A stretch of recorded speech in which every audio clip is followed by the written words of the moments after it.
Today, we talked to James, who sold his Macklin Celebrini for more than $1 million this past weekend. We ask, is now the time for you to start selling? And share some hidden gems plus a whole lot more. Welcome back to episode 421 of the Hockey Cards Gongshow podcast, presented by our good friends at Upper Deck. Josh!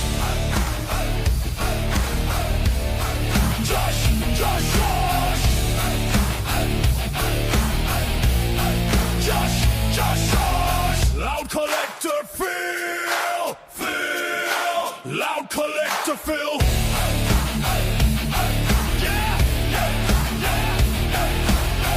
Baba Louie, Baba Louie. Yeah. Baba Louie, Baba Louie.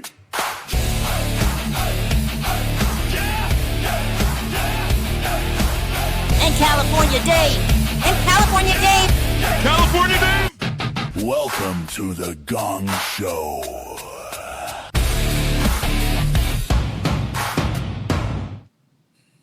Hello, happy family. Happy Monday. Welcome back to the Gong Show. Hi, Philip. How are you? Good. How are you? I'm well. Hello, California Sniffles. Yeah, it's going great.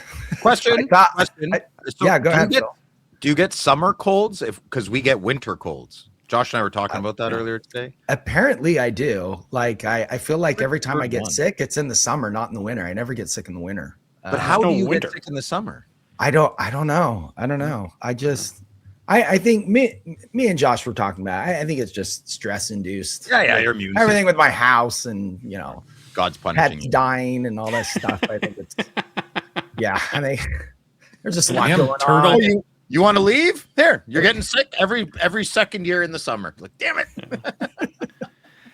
Yeah, Hello, I would like to say Oh. my voice sounds sick and I feel great, but no, I feel terrible. So I'm like, Well, you're a hockey card journalist, and we play That's hurt, right. just Yeah. like hockey players.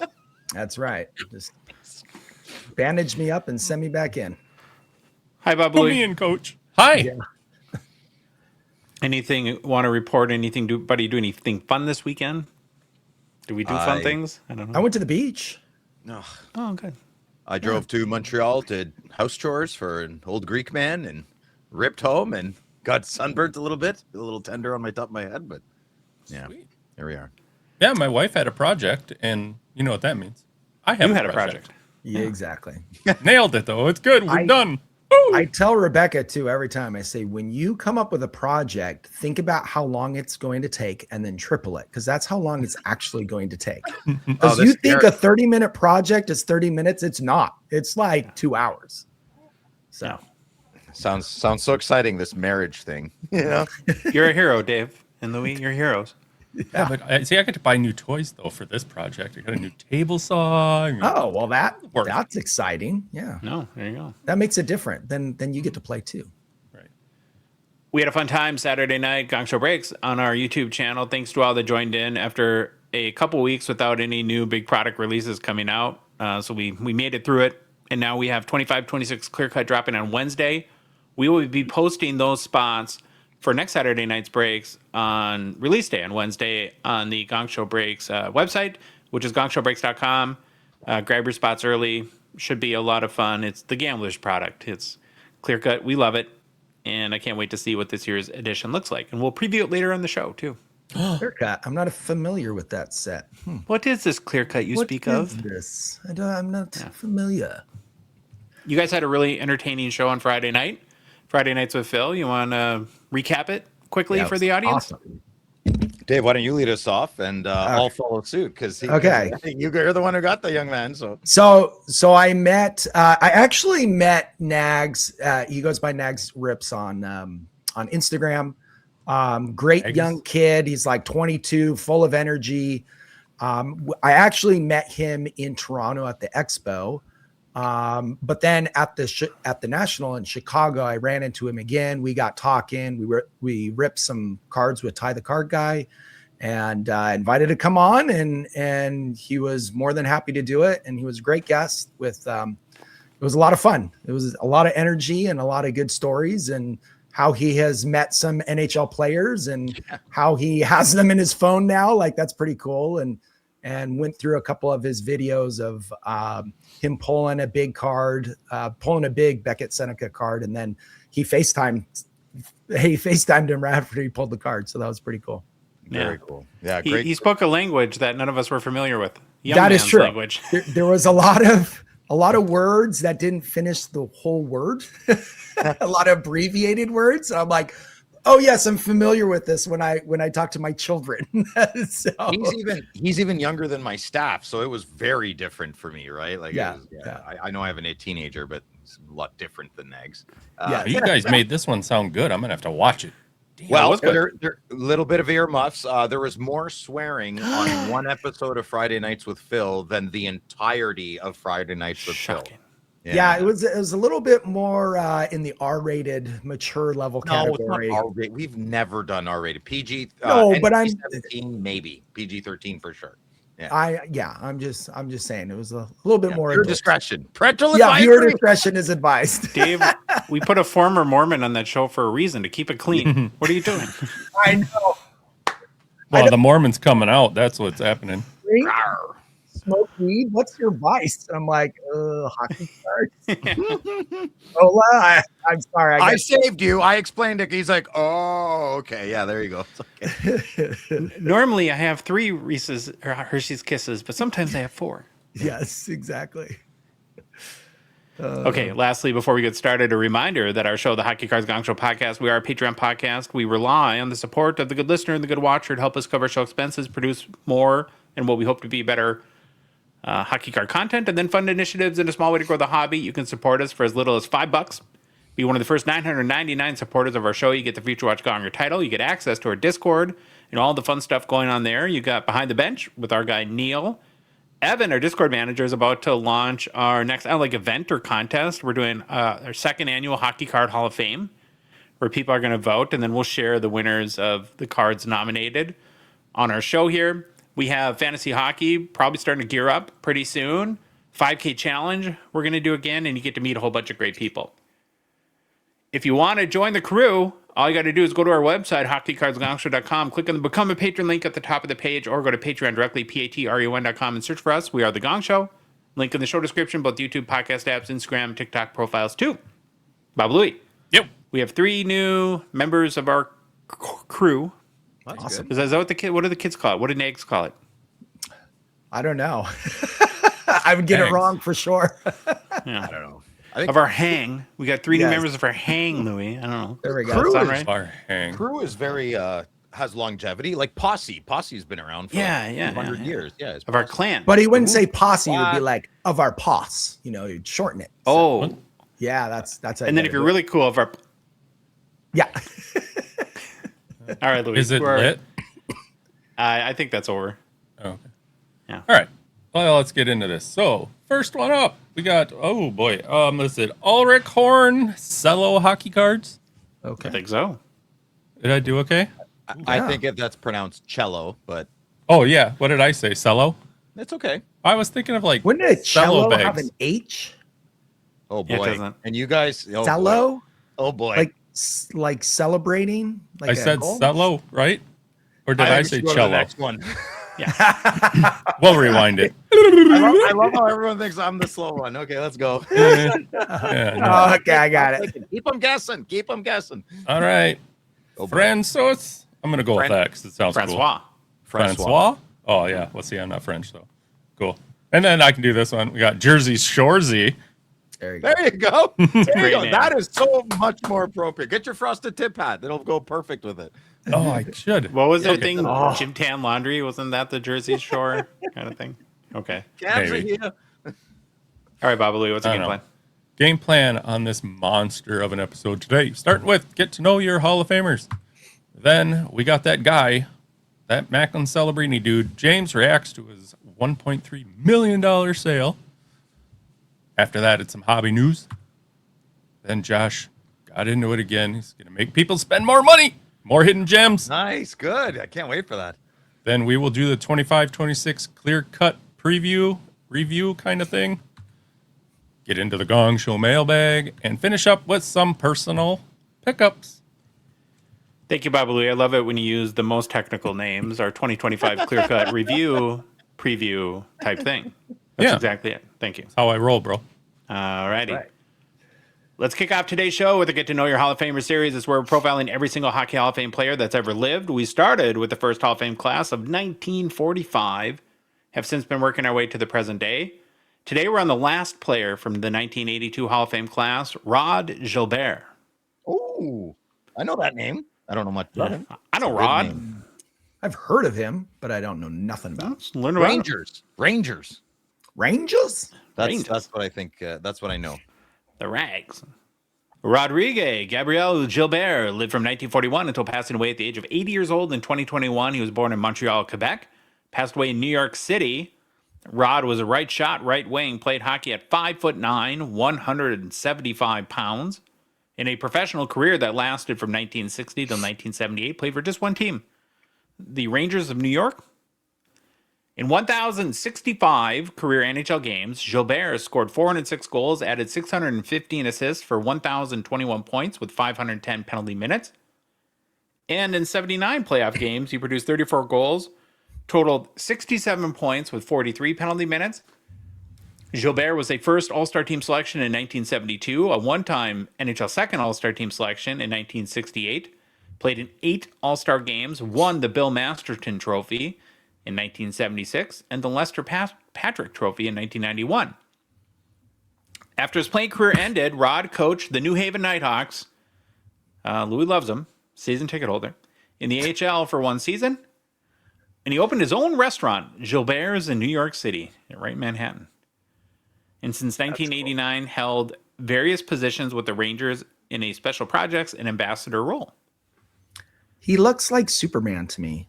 Like that picture in the last picture, he has like a Superman Clark Kent. I agree. Right? That one especially. I'm like, has like. Wait till you see his rookie card, Dave. That is the most Superman thing.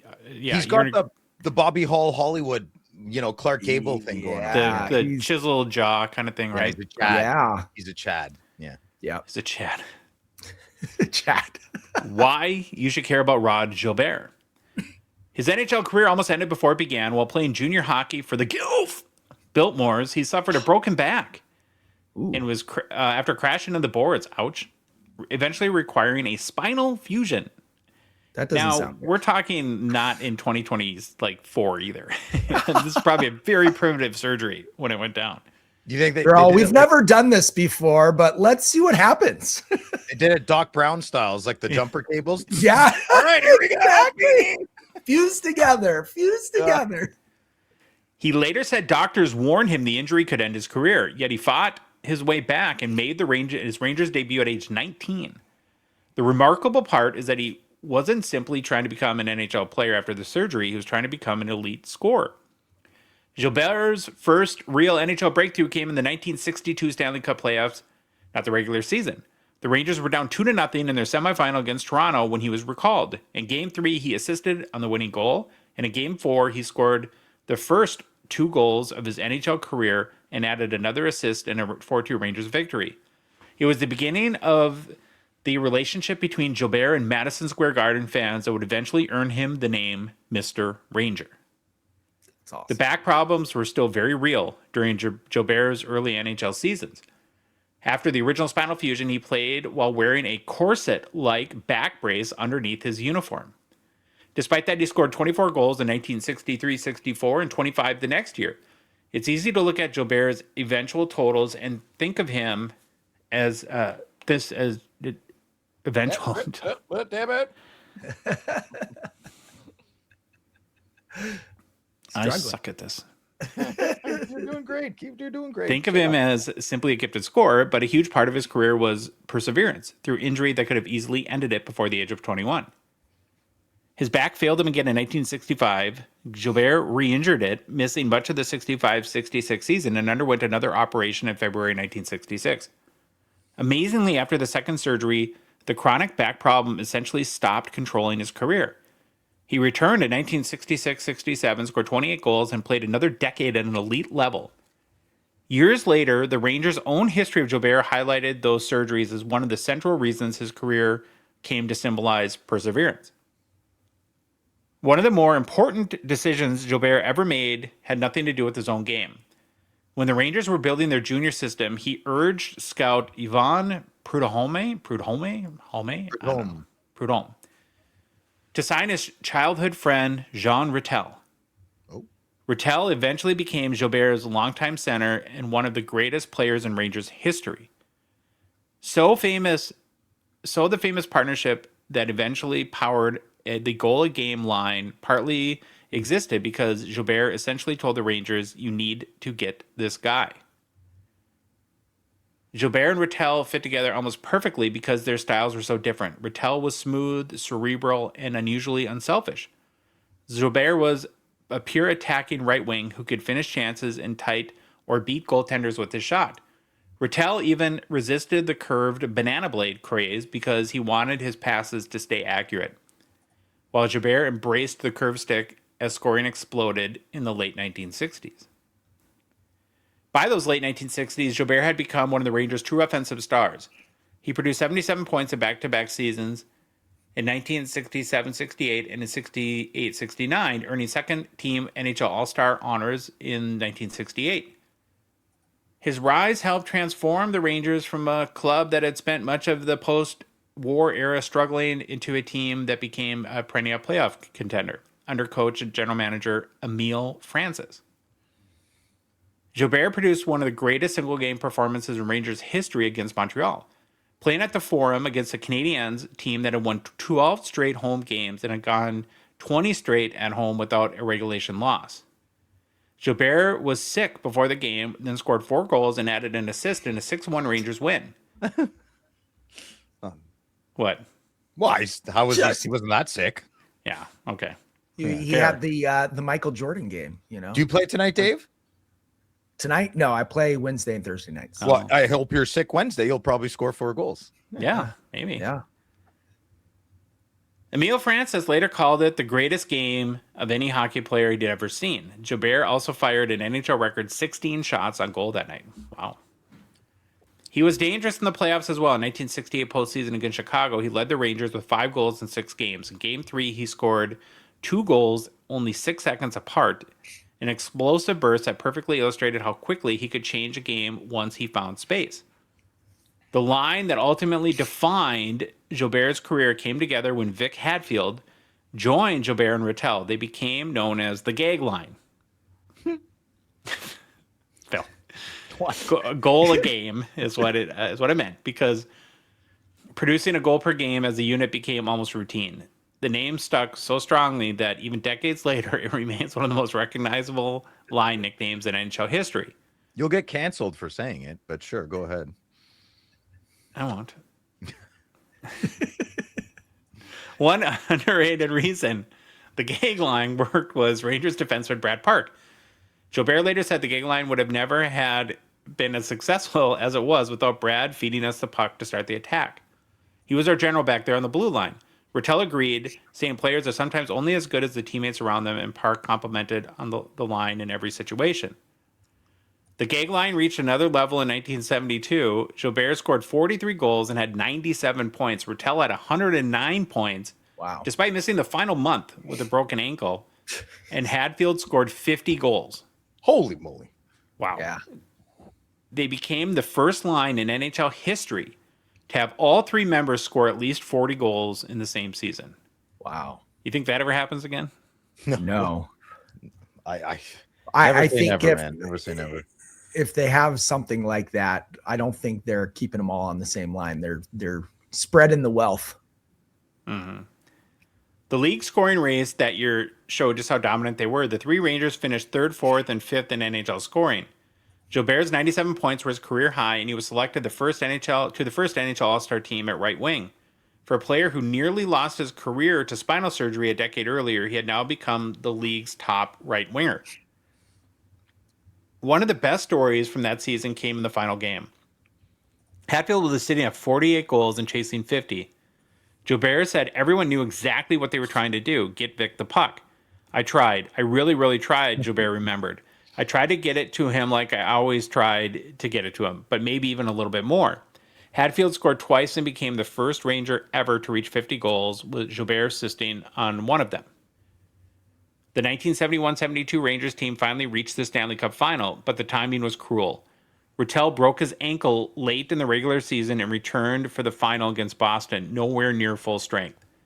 Gilbert still scored 7 goals and 15 points in 15 playoff games, but the Rangers lost to Bobby Orr and the Bruins in 6 games.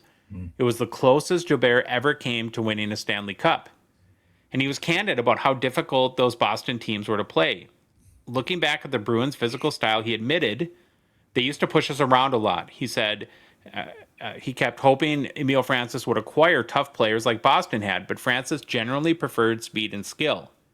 That contrast became part of the frustration of those great Rangers teams. Tremendous offense, but Boston could physically impose itself on them. Gilbert also represented Canada in the historic 1972 Summit Series against the Soviet Union. He played alongside his Rangers center Jean Rattel with Chicago's Dennis Hull as the other wing. Hull remembered that unit as part of the group Canada leaned on as the series shifted to Moscow. Gilbert's presence on Team Canada reflected where he stood in the game at the time. He was one of the country's premier right wings. During the 1972-73 season, Gilbert opened the year with one of the longest season opening point streaks in Rangers history. His run stood near the top of the franchise record book for decades and still ranks among the club's best starts to a season. In 1973-74, he passed his childhood idol Andy Bathgate to become the Rangers' all-time leader in both goals and points. Over his career, he either established or tied 20 Rangers scoring records. Many eventually fell, but 2 of the biggest never have. His 406 goals and 1,021 points remain the most in franchise history. That's crazy, even today. No, Yeah. no one has more than 1,000. Would you say 65? No. 406 goals and 1,021 points. Oh, okay. Yeah. No Ranger has more than that. Okay. That's With the crazy. team. Yeah, I know. I'm trying to. Right. Yeah, once you think about it, you're like, okay, yeah, that does make sense. Those records are even more impressive because Gilbert had survived several generations of Rangers stars trying to catch him. As of 2026, he's still the first Rangers history with goals and the first with the point total.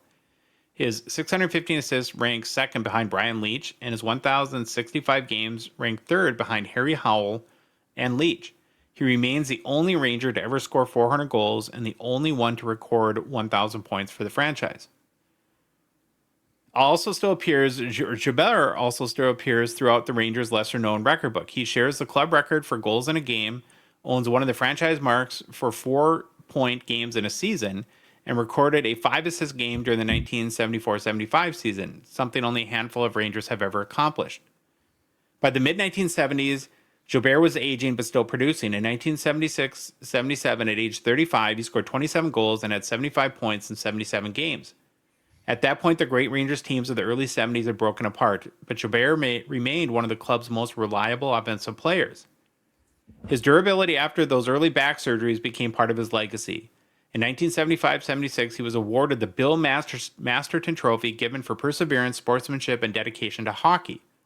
Few winners fit the spirit of that award more naturally. Gilbert had survived a broken back, spinal fusion, and another major back surgery before eventually playing more than 1,000 NHL games. He retired in 1977, November 1977. That was when I was born, November 4th. Oh. After a slow start to the 77-78 season. At the time, his 1,021 career points ranked second among right wings in NHL history, behind only Gordie Howe, which is an important piece of context for understanding him historically. He wasn't merely the best scorer in Rangers history. When retired, very few right wings in the history of the NHL had produced more offense. The Rangers made franchise history on October 14th, 1979, when they raised Gilbert's number 7 to the Madison Square Garden rafters. He became the first player in New York Rangers history to have his number retired. For a franchise founded in 1926, that meant the first player the Rangers decided should never have his number worn again was Rod Gilbert, and he was inducted into the Hockey Hall of Fame 3 years later in 1982. The nickname Mr. Ranger ultimately became bigger than the numbers because of how completely Gilbert identified with the organization. NHL Commissioner Gary Bettman said Gilbert was revered by his teammates, respected by his opponents, and absolutely beloved by Rangers fans. Brian Leetch remembered that Gilbert never talked to younger Rangers about his own accomplishments. Instead, he would pull Leetch aside simply to encourage him. That combination explains why the franchise eventually created the Rod Gilbert Mr. Ranger Award in his honor, and why more than 4 decades after his playing career ended, Gilbert still owns 2 statistics that most clearly define offensive greatness in Rangers history: 406 goals and 1,021 points. What a guy, man. Do you think if you're Andy Bathgate, you're a little annoyed? You're like, so I'm like 5 or 6 years removed from him, and I think he almost hit 1,000 points. Yeah. So and they're like, but you didn't, so we're gonna give other people your number. It's like, okay, thanks. I don't know. Maybe they did after. Who knows? Yeah. I don't Well, know. he was a stud of a player too. You just did him not too long ago. Yeah, we right? just did him. Yeah. Yep. So, I don't want to like throw shade, but I guess I'm going to throw shade. I feel like for the biggest media market in the United States and one of the most historic teams, there just isn't like a super strong collecting base. Like you would like they should have a Canadiens type or Toronto, where a guy like Gilbert would be maybe more revered, and it could have to do with the fact that they never won the Stanley Cup. Maybe that's part of it, but I don't know. Yeah. I think that's. I mean, who was after? Like, what do you? Mike Richter, I guess. Adam, Brian Leach, maybe. I mean, I don't know, but it's quite a like. There's two decades in between there. Right? There's not much happening. Mm-hmm. Yeah, you go to Montreal's arena, and it's just name after name after name, and you would think that New York, would have so many more huge names. You know what I mean? You wouldn't think that he would hold the record for goals and points. And then you kind of start thinking, okay, well then who else was there? And obviously there's some big names, but yeah. Bathgate and Jean Rattel. Yeah, it's kind of shocking. I think like Phil "Oh." Esposito ended there. I mean, Messier, of course, right? Gretzky. How many do the Rangers have? Wait, you got Messier 94. Sorry, not 93. That's obviously we know who that is. Montreal. But 94, Messier called it. Yeah, blah blah blah, magical. And then what? I'm not sure. Yeah, You wonder though if like that's kind of one of the teams where nobody sticks around for their whole career, right? Like there's not a lot of. I mean, that's how it is nowadays, right? There's not a lot of players who doesn't want to play for the Rangers, though? I would love to be a Canadian kid, and the Rangers drafted me. Let's go! Like you're playing in the Big Apple. It's amazing. Yeah, but I don't know. There's not a lot of like I was like, oh, I wonder how close Panarin got. He was there for quite a while, and then I look up his stats, and I'm like, oh yeah, he wasn't even close. Even though he played. Though. Because he's Chicago and then yeah. He played on a couple other teams before that, so it was his third team. And even though he had been there for a very long time, it's just like, yeah, that's you gotta stay there for a while. So we'll look at Rod Gilbert's hobby market real quick. Here's his rookie card, Dave. You tell me this isn't Superman. Oh yeah, the 1961 top set, card number 62. Is that Reeves? Was that the original Superman? Reeves was his last name? Yeah. Christopher Reeves, right? No. Yeah. Not that Superman. The old. Oh. Like I thought it was like this generation, like 50s Superman. I'm wrong. Right. It doesn't matter. Yeah. Yeah, I was trying to think of I think the actor that I know more is the guy that played Batman, right? In the early, like in the 19th, Adam West. Yeah. Okay. So Roger Gilbert could be Robin, but we'll have him as Superman. He looks like he could be Robin here. Yeah, we just ruined it. Sorry, man. No one wants to be Robin. Come on. Well, you do get to wear a really snazzy outfit. The highest selling copies of PSA 9 sold for $6,666 US in September 2025. I picked 2 additional Playing Days card and 1 modern card to feature for Rod Gilbert. I love this card from the 1967 set. It's card number 90. Highest selling copies of PSA 9 sold for just $275 US in May 2024. That's all you got, hobby, for your Mr. Ranger? $275. That's crazy. And he's got the 70s flow rocking in this 1971 Topps card, number 123, where a PSA 10 high selling copy sold for $827 US in October 2022.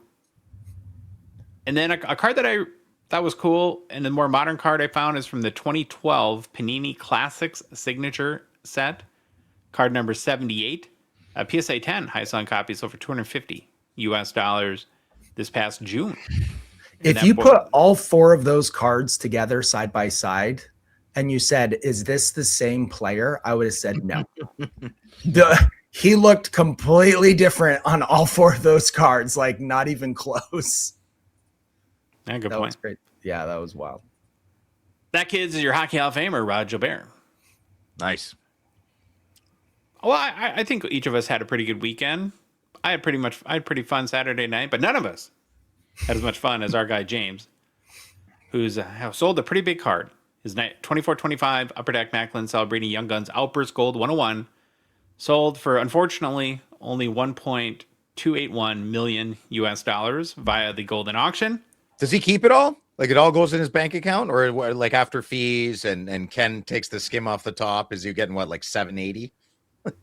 Well, it depends on the deal. I think I would assume he got more than the hammer price. I think, or a good percentage of the hammer price, like some of their cut too. It's Uncle Sam who he probably has to worry about the most. Uncle Sam takes 50%. So that's capital gains, I guess. I think it's ordinary income if you sell it in the first year you own it, which is not great. If you own it for more than a year, then it might be long-term capital gains. So like that. Then maybe a cash offer would have been maybe better. We have to have a follow-up with James when the tax man gets him. Let's find out. Well, then you have to figure out how to launder $1.2 million for the rest of your life. So that is a good problem to have. Yeah. I think James feels is like CPA. challenge accepted. Just bleed it slowly. Buy a small gas station in the middle of nowhere, and you'll live a beautiful life. No one's paying attention. You won't know, but there will be signs. Yeah, I'm gone. You'll never know. Why does Phil wear a mink coat in August? Yeah. Man, he went from like 3 hats to like 100 in like overnight. He has 2 pinkies, yet 6 pinky rings. Yes. Well, and he already publicly copped to it. The card was purchased by Macklin Celebrini Mega Collector Benjamin B. So congratulations to Ben for getting the card. We were lucky enough after a long, fun night to have the opportunity to chat with James basically when he woke up on Sunday morning. Here's that conversation now. A couple weeks ago when you were here, James, you said you just wanted to beat the original $250,000 bounty for your Macklin Celebrini auction, and I think it's safe to say you got your wish. Welcome back to the content series that Dave and I are calling Living Vicariously Through James. How are you, and did you sleep at all last night? What's going on, guys? I actually got more sleep than I thought I would. I think it was a little bit of party-induced sleep, so it was great, man. We had my wife's family over, probably like 6 adults total, nothing big, and yeah, we had the 2 little kids running around and just watching the auction go crazy. It was nuts. Yeah. Now, were you excited, anxious, nervous? Kind of take us through the emotions of the night as the auction unfolded. Yeah, it's I think that auction went about as well from beginning to end as it could have for me, right? To not be anxious and like refreshing my phone every 10 minutes for 3 weeks straight. Just because it got to a level, right, that we talked about, where I was comfortable with that, right? And if it closed at that, I'm happier than a pig in mud, right? So it's like having that early on was great, and then it just kind of rode a rocket ship at the end there. That was unexpected, to say the least. But that's my favorite part of this whole story. So you and I talked, I think, a day or two before the auction end, maybe on Friday.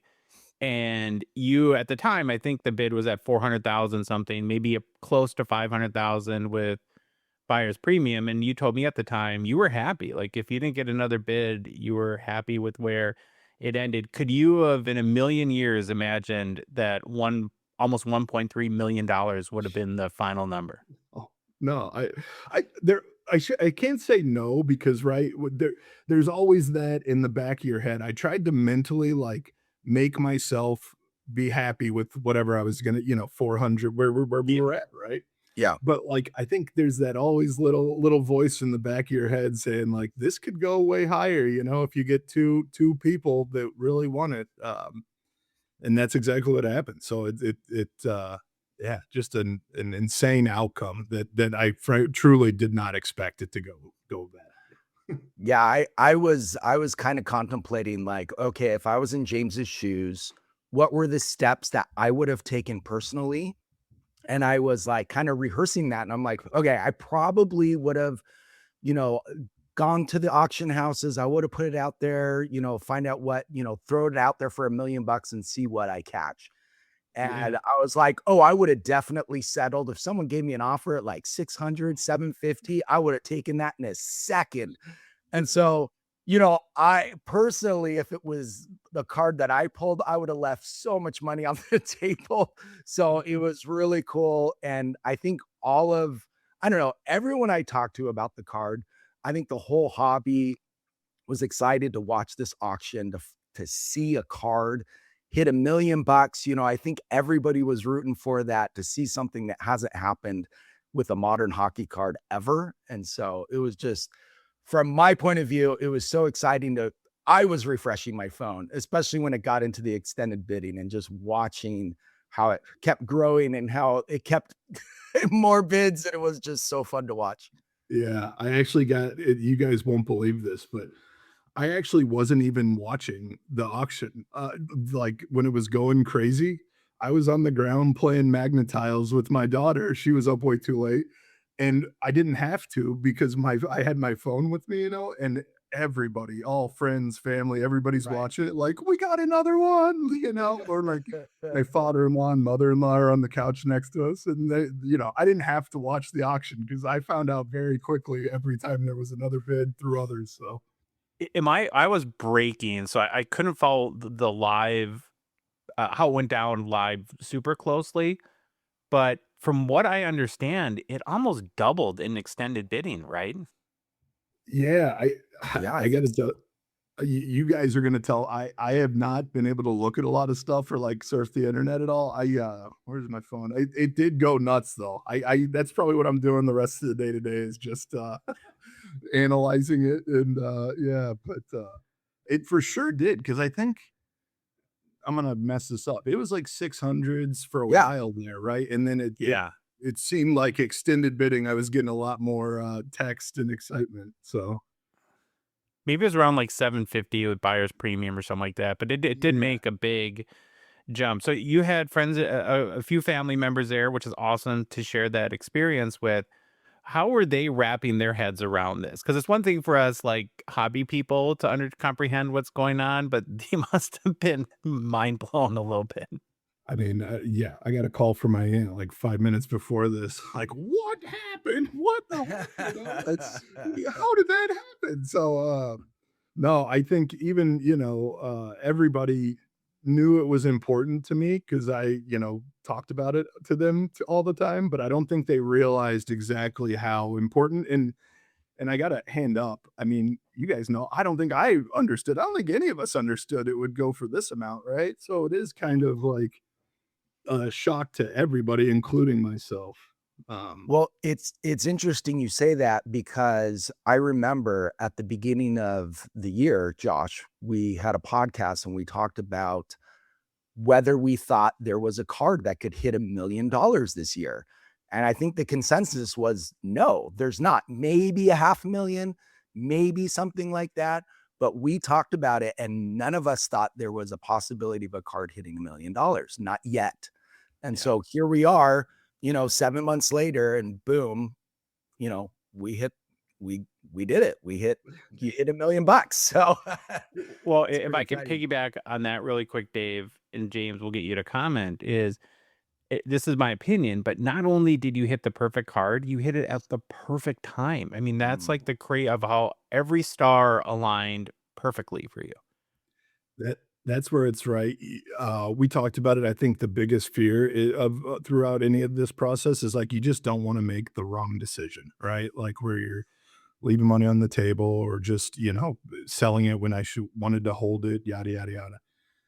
I mean, the way it played out, not only will I have no regrets, and and I hope the buyer of this card gets 3 million down the 20 years from now. Like, I hope that. It just, I mean, him signing his contract too, the first week of the asset, like everything fell into place. Because I was worried about selling it in the middle of summer too, right? So there was just a lot of questions around timing and stuff, and for it to work out the the way it did, I truly am the luckiest guy in the world. I mean, it's crazy. Yeah, like I said, it was the absolute perfect time, and there's no way though to you can go through every thought exercise possible, and at the end of the day, we can't predict the future, and you can just make the best decision you can, and try not. I think anytime you decide to sell a card, whether it's for $1 million or more, or for $100 or $1,000, it's make a good decision and then mentally be okay with that, no matter the result. I don't like the idea of Monday morning quarterbacking all the card decisions you made, like, oh, I sold this card for $1,000 a year ago, and now I just saw the last sale is $3,000. Right? It's I just don't think that's a healthy way to do it. It's you make the decision, you move on, and think to the next one. Yep. No, I agree. It even though I don't sell, is the only card I've ever sold. So I agree without knowing what I'm agreeing with. But Game that sold one card for that much money. That in of itself is really, really funny. Okay, we have to do this. So in between, like while the card was at auction, of course we had the national. And that might have helped too from a visibility standpoint. Unfortunately, we missed each other. We were gone by the time you could show up. And you went to see your card at Goldin, and then you went to the upper deck booth, and something happened. I'm going to let you tell the story. yeah, the national was awesome. I did go with my wife and daughter. I dragged them along. Great start, right? Goldin kind of rolled out the red carpet, was very generous to us. We got to take a picture with the card and my family and do the promo. But then I moseyed on over to the upper deck booth. People are gonna hate me for this part, by the way. This is where it gets okay, James. Enough is enough, right? Yeah. But they were doing their drops, right? So you show the card that's presented for the drops, and they would give you a free pack, right?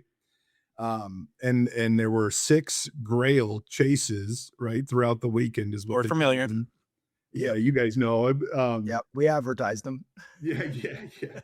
And no joke, I got the pack. My daughter, I think, was Well, what was the drop? What was the criteria for the drop that you had to do? a Macklin Celebrini card. So I had the Will Smith Macklin Young Guns from the previous box. So I showed him that, got the pack.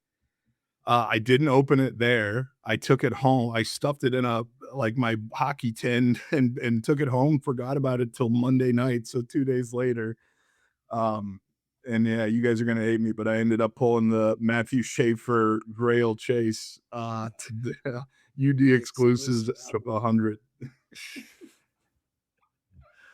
Can you come to Minnesota and go to the card store with me? And I would just need you to buy like 5 boxes and pick them out. just I'll fly you out, to California. We'll go to the beach. Well, you're gonna go to Disneyland, right? So you just fly out with your family to go to Disneyland. But before that, we'll go to the hobby shop. You tell me which boxes to buy, and then I'll bring them south.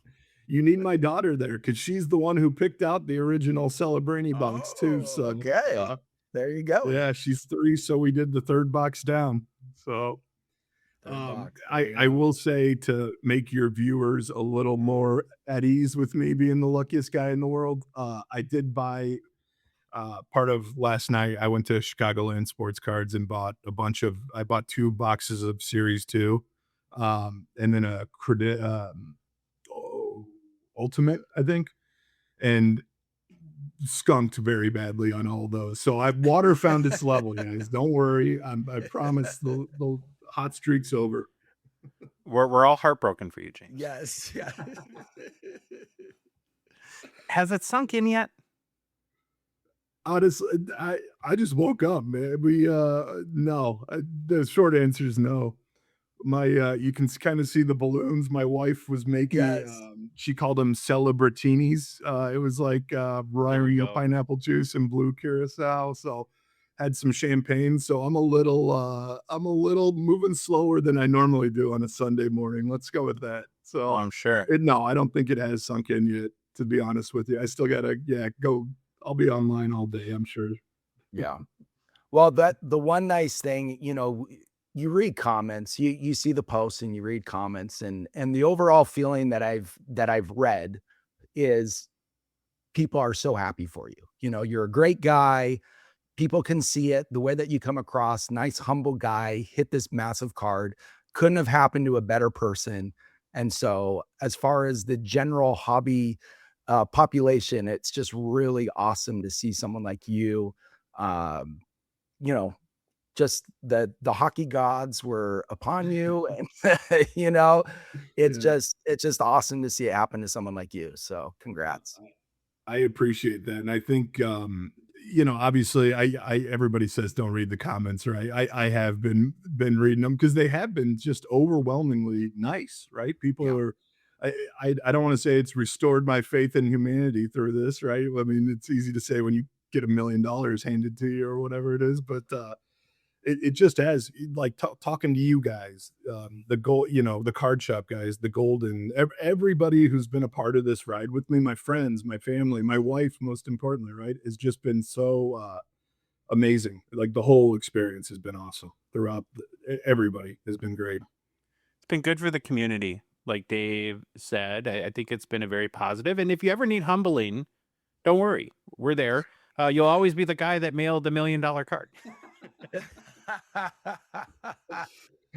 um, I don't know if I told you this, Josh, but I don't know. Did you guys grow up playing hockey Yeah, at a all? little bit. Mainly basketball. Yeah. Or let's go with this sports, right? So you've been in a locker room. Uh, I have a lot of friends from Purdue and a lot of friends from hockey that do a great job of keeping you grounded more than a comment section ever will. So don't worry, my head won't get too big because those guys have There put you me go. down immediately. They have You were a Boilermaker, huh?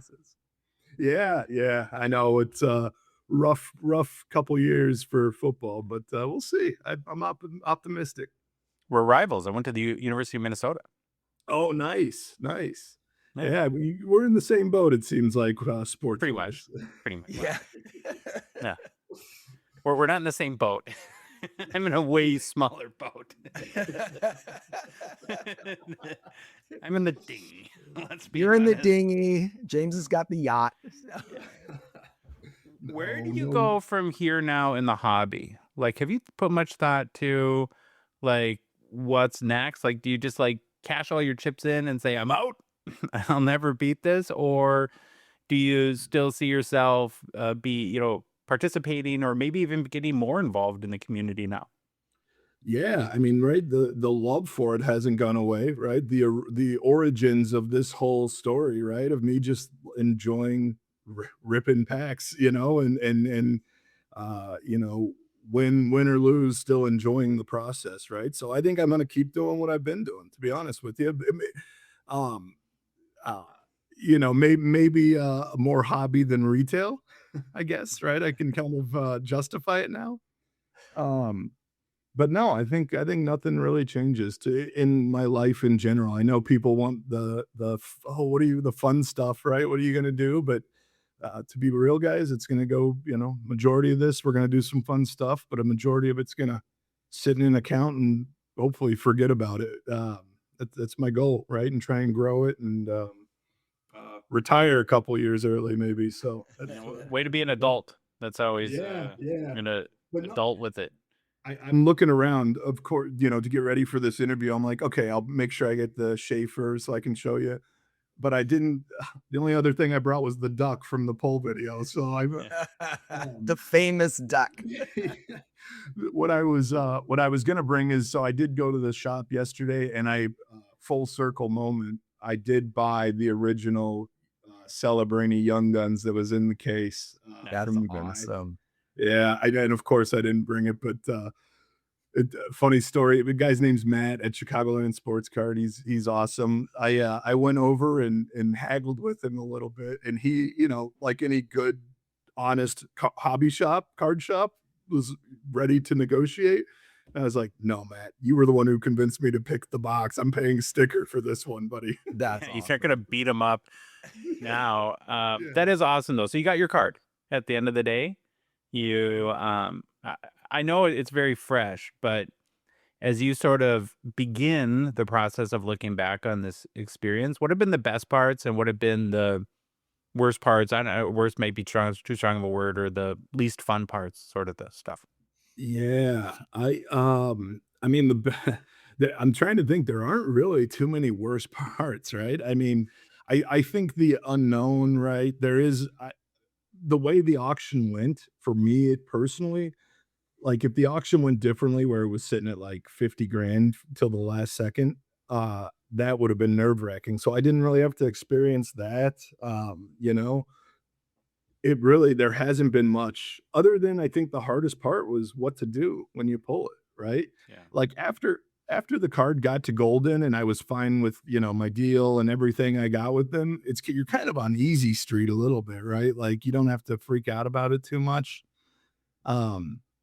This card kind of spoke for itself, right? I mean, I obviously am talking to you guys, but we didn't have to do much to market it, or feel like I needed more eyeballs on it to get, Well, as we were talking throughout the last few weeks, and you were hinting at second guessing. What's the thing I kept telling you, that if there's any card in the world that is second guess proof, it's this card. That it's so big and so special that it almost doesn't matter what auction house it's in, or it's the right people are gonna know and they're gonna go get it if they want it. And so I think that's one big advantage that you had. But now, having been through this experience, and there is some people that we'll be talking about in the next few weeks that you've been in contact with and we've been in contact with, but just in general advice for people that hit a big card, do you have any that you would share now, knowing what you know? Yeah, I think the only thing that I probably would have maybe changed is potentially shopped it around, right? To just ensure you're getting the best deal for your card. However, with that being said, I can't, Golden got the price, right? And they and I got a deal. Let's go with this. My dad always says pigs get fed, hogs get slaughtered, right? My grandma said it. I've heard that for 37 years, however old I am, right? So I think, I could have shopped it around. I could have done more, looked into private sales and all that. But at the end of the day, I do think it kind of, just making a decision, sticking with my gut and my intuition, and it worked out, So there's definitely, hindsight's always 2020. I think the one we're all in agreement, I would not have mailed the card. I think that's a no-brainer. That's the biggest regret. But yeah, no, nothing really. I mean, you talk about the best parts. It's like this whole thing.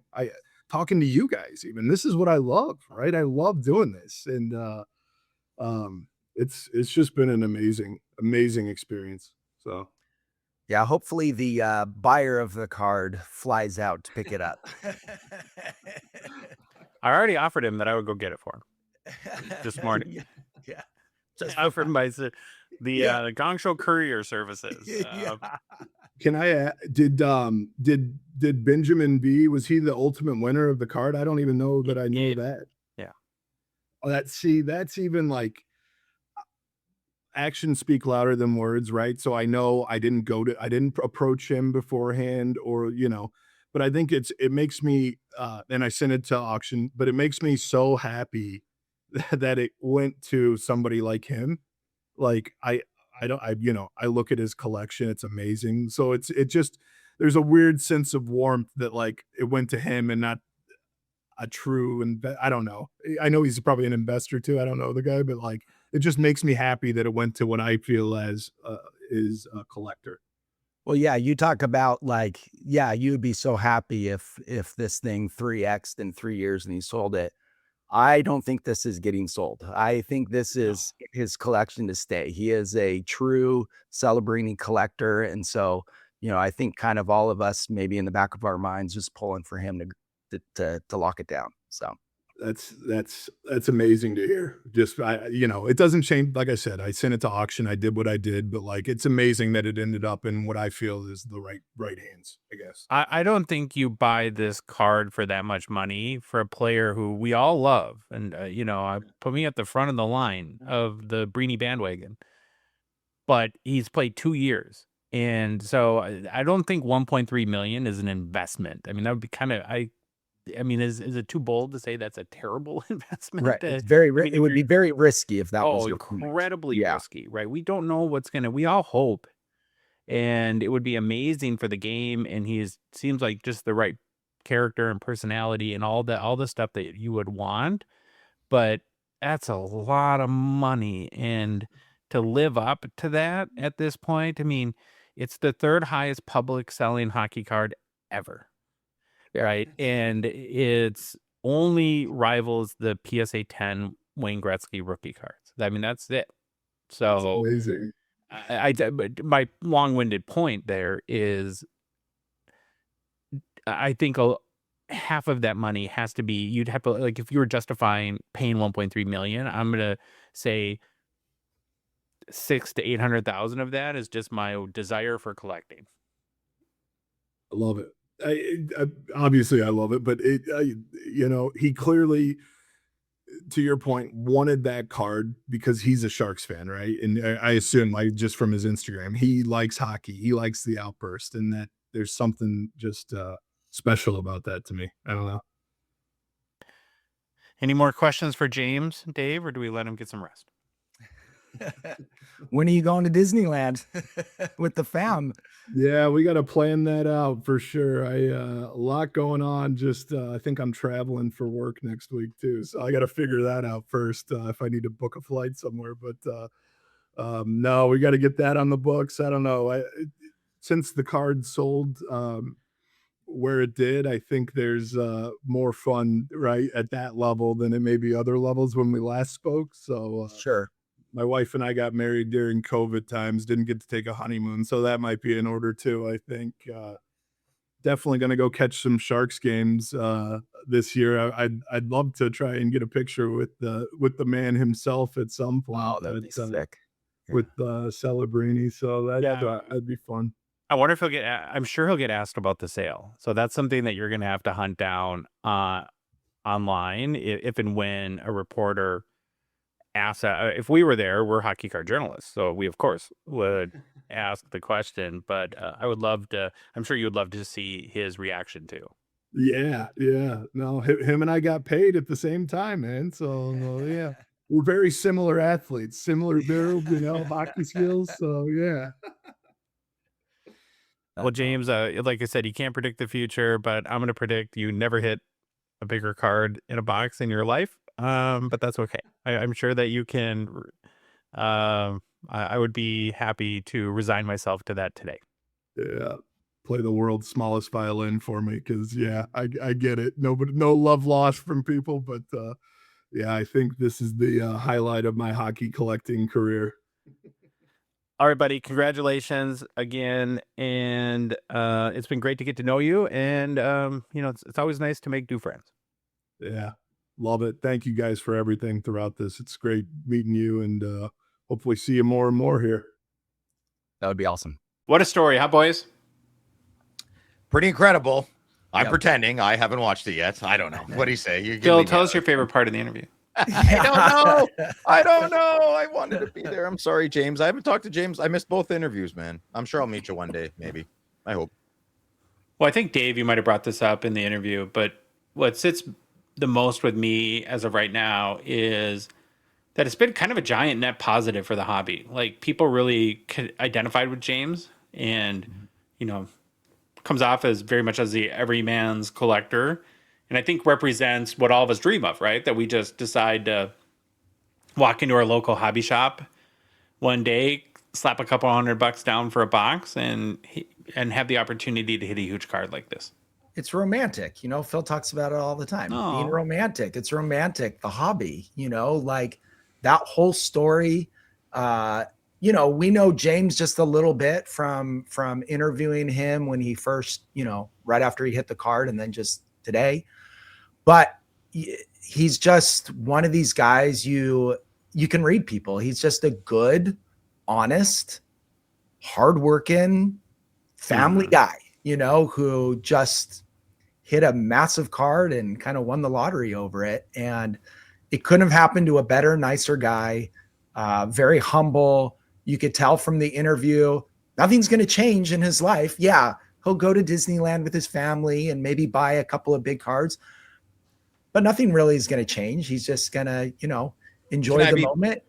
Yeah. Can I be petty? I'm going to be petty for a sec. I'm so happy. And yes, I know maybe he did this because of default. His family was sleeping, but the initial hit of the card, I really struggle with young men. Well, I employ a lot of young men. So in general, when they hit a big card, like what's happening with the vocal cords? What's happening with composure? I understand being excited. I can't tell you one time in my life I jumped up and down and screamed like a little girl. I don't know. Like, I'm sorry, Dave. Chandler does it all the time. It's crazy to me. I'm like, how, you know, you have like your wife still sleeps with you after you do that? That's insane. Yeah, but I think it's, I mean, obviously you're referring to James, how he didn't do that because no, I'm saying big kudos to James for being, well, I'm going to say it because I am one. I'd like to think in some play, you know, more of an adulty man's, I don't know. I'm sure someone's going to catch me being a little wimp somewhere. I mean, I don't think it's like that. I think people just have different personalities and react different ways. People who have high emotions probably also get down a lot more than you do as well. And so I think it's just I think it's a personality thing. There's a lot of people like me who are pedestrian in their, you know, their, I don't know, their luck, their entrepreneurialism. I think what it is, I think we've seen too many videos where if I'm more excited, I'll make the viewers think it's bigger than it is. So I think sometimes you get kind of jaded because you watch all these videos and you're like, someone reacts to this massive pull and you're like, I don't know. Isn't that like a $20 card? Like, it's not that big of a deal. Yeah, like we're latchkey kids. We need more than that. You got to try a little bit harder. Right. But I mean, who are we to take away, like, if that's your natural reaction to something, who are we to take away their excitement for? Dave, let's not pretend these are people, then they're keeping their own cards. I'm talking about breakers and card shops and people at card shows. That's what I'm talking. Well, that's a performance. That's a performance, right? Because they need to perform. It sells spots. You know, that's part of it. Yeah. Does it though? I think it depends on who they're you know, targeting or whatever. I think there's people who like more excited people. That's true. Yeah. That's the thing. You know what? And we talk about this. That's the great thing about breaking is there's a style for everyone. Exactly. Yeah. It's a bar. It's a shopping center. All the stores are the same, but they have your flavor. That's the best way. Exactly. 100%. Yeah. And you just find your flavor and that's what you go to. So my family tells me I never have a reaction to anything. So I kind of wish I had you don't. You're so like monotone. You're like, when you hit the Gordie Howe, you're like, is this a good card? I like that better though. Is that a good card? But see, that's Josh's style too. So like, he's not going to pretend and fake. So listen, you're misrepresenting me. It's like Phil doesn't like it when people get excited about stuff. No, I'm going to be a real big jerk. I don't like it when I see like a 31-year-old man literally scream up and down like a teenage girl that just got invited to. They think that they have to do that. Here's what I like. If I'm trying to psychoanalyze that, I think it's people that don't trust the audience to know that it's a big card. Ooh, so that I have to go way over the top just so that I'm sure, or I make sure that you understand how big of a deal this is. Yeah. Because I think that's what it is. And that I think we're still on the same page, Phil. Like, because I think you get jaded by that. But then, let's talk about Grant for a second. I've watched a ton of his breaks, and he doesn't get crazy too excited. But then when he does hit a big card, I mean, his voice goes like up like 8 octaves, and he sounds like he's Hercules, a 6-year-old girl. I mean, That's exactly his voice is cracking, and Grant Splendor, was it Grant Splendor Crosby or no the monumental patch? Yes. Yes. Even in his post, he apologized. I apologize for screaming like a little girl. You know. Yes. Yeah. But see, that's like genuine excitement, right? Okay. So yeah, that's kind of, see, I didn't even think of that. See, I'm biased. I didn't even think of that. I just made fun of him. I'm like, oh, that's okay because it's Grant. But like, I don't know anybody. It's usually like I've seen it a lot on basketball and football breaks. Yeah. I can't even think of a hockey break like that. I'm looking at other breaks. It's a lot of, you know. I didn't record it because I was FaceTiming with Chandler when I hit it. But when I hit the Swayman Shield, my children thought I was being murdered in the other room. Like the noises and the sounds that were coming. I mean, really, it was pure. I don't feel you should have told me that. I couldn't even contain it. It just came out of me like something I could not even like hold back. So we need to go for a walk in the wood. Yeah, you just come to Ottawa. Just come to Ottawa. I don't think he could.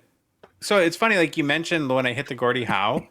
The crazy thing for me, and this is maybe because maybe people, like you said, Dave, can't control it. On the inside, I was going crazy. So I would have thought that like I had a ridiculous reaction. And then you watch it back and it's like, Jesus, do I have emotions? Yeah, exactly.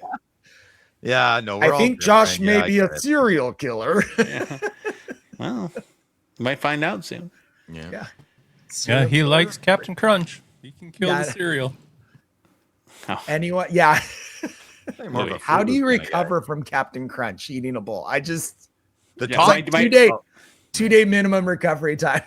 My dad was housing boxes of Captain Crunch at the cabin, and Dave was like, "Jay, how do you eat this? Your mouth." It was not the whole time. Okay. Congrats to James. Big shout out, man.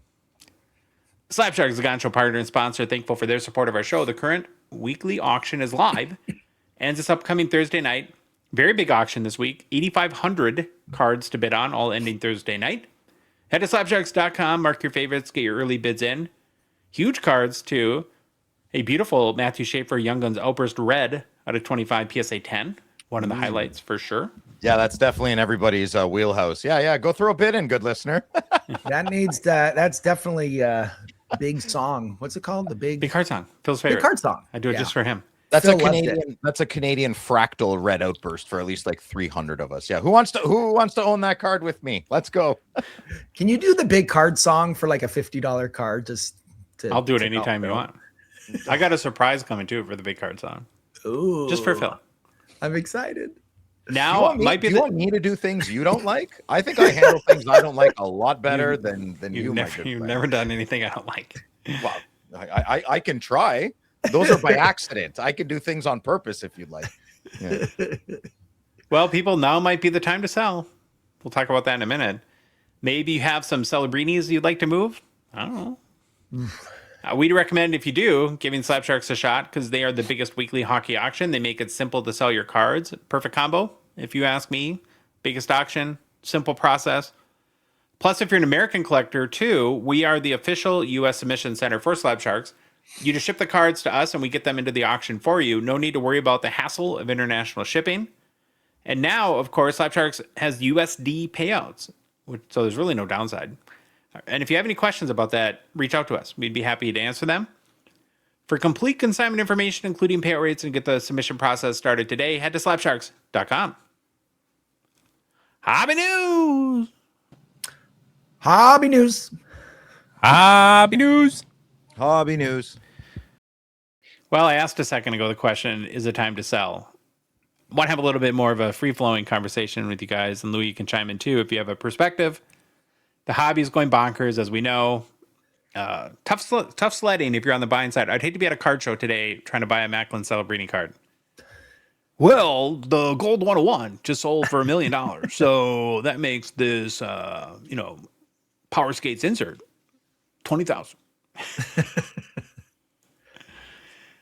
Now, you were telling me Well, you were even telling me like in Slapsharks, Dave, like you're finding it tough to buy and getting shut out. I didn't even get to the point where I could try to snipe bid this last week. So I kind of, I look at comps. I have maybe like 10 cards that I'm bidding on. And then usually what ends up happening is I kind of go, okay, there's 10 cards. I'm not going to bid on all 10, maybe 5, And so generally there's like 5 cards I go after. And this last week I was, okay, what I do is I look at the 5 I'm going to bid on or whatever they are. I go through, I look at the latest comps, I figure out what my max bid is.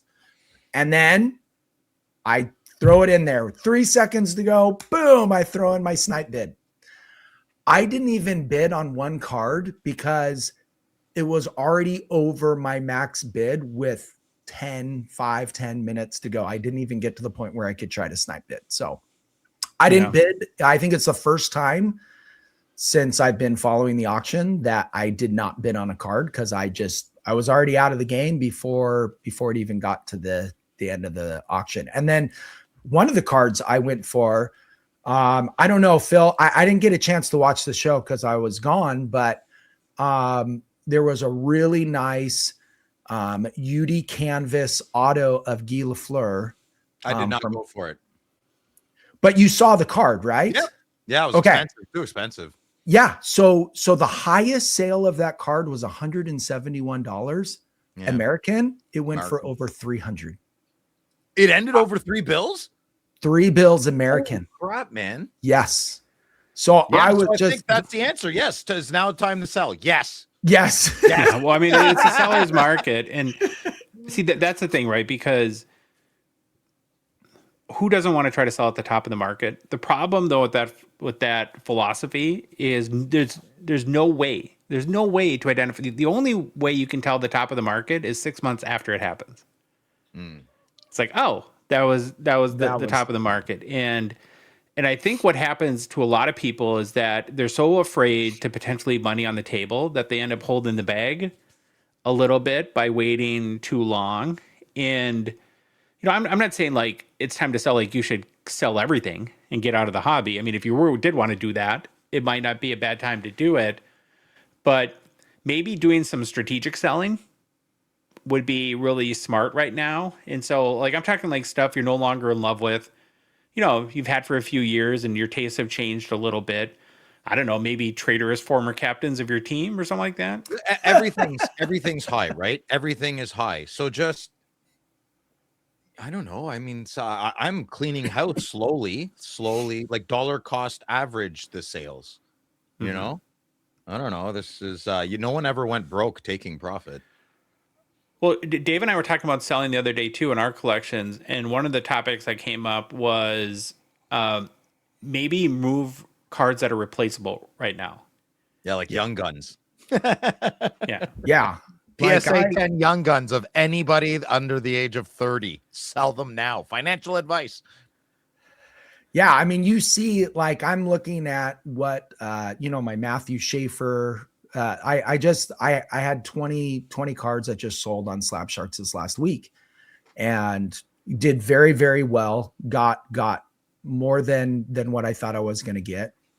And these young guns of these newer players like the Micah Misas and the Matthew Schaefer's, these are selling for crazy numbers. You look at like Kaprizov young guns, PSA 10, and he's selling for like $130-$50, and then you got Schaefer who's selling for $1,000 and you've got Micah Misa who's selling for over a few $100 and stuff. And so it's just, especially these young ones, it really, you just said it, Josh. Like if you're like, hey, you know what?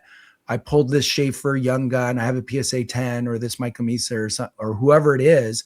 And you're like, I don't want to sell it because, I think he's going to be a great player and I want to hold on to it.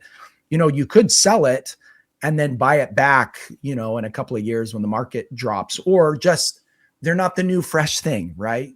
We're talking about the Gavin McKenna's and all the other new rookies that are coming in and that those prices go down for those cards. Yes. Listen, we're not talking about the big elephant in the room. I have to say it. I'm sorry, Brad. I'm really sorry. We're not talking about cards. We're talking about PSA 10s.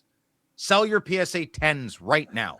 That's what I think that like that's kind of that market's ballooned is what you're saying. Like the PSA 10 young gun market is 10s have exploded. They're not taking submissions. What's rare now? PSA 10s. I'm selling I think my timing for selling my Daniel Alfredson PSA 10s is extraordinary. Extraordinary. PSA is not grading a lot. Alfredson's in the enemy territory, blue team. I think a Leaf fan would love to buy my cards just out of spite. That's fine. I don't care. I have enough to yell about. I'm good. Buy it. My collection's all available. Same with Brady, right? Trader. But I love his cards. I still like the player, blah, blah, blah. Those cards are staying in a box until someone throws me an offer, or I'll die with them. That's it. That's all. I'm going to like 80% agree with you. Because I think you have to look at a PSA 10 like a variable and not a fixed metric. And the highest it's ever been, man. It's it's Daniel Alfredson PSA 10 sold, a young gun sold for like $890, like American. I bought my first one for like $65. Like, a long time ago, but that it's the PSA 10, Josh. If that card was raw, it's probably $100. Yeah, that's what I'm saying. Like, the only like when I think of my own collection, the PSA 10s I don't think I would sell right now are like my 2014 Crosby Seismic Gold PSA 10, where there's only 50 cards to begin with, and there's only like 3 or 2 PSA 10s, and and because the reason why I called it a variable, and where you have great advice for people that have the Michael Misas and Matthew Schaefers. Because those because not only could the market go down, but those PSA 10 pop counts are only going to increase. And one of the kind of crazy analogies that I thought of this morning or yesterday, something like that, was like we both like the Law All Team collection patch autos, right? That are out of 10. Mm-hmm. Now, what if those cards operated like PSA graded cards do, where it's out of 10 the day you buy it, and next year it's out of 14.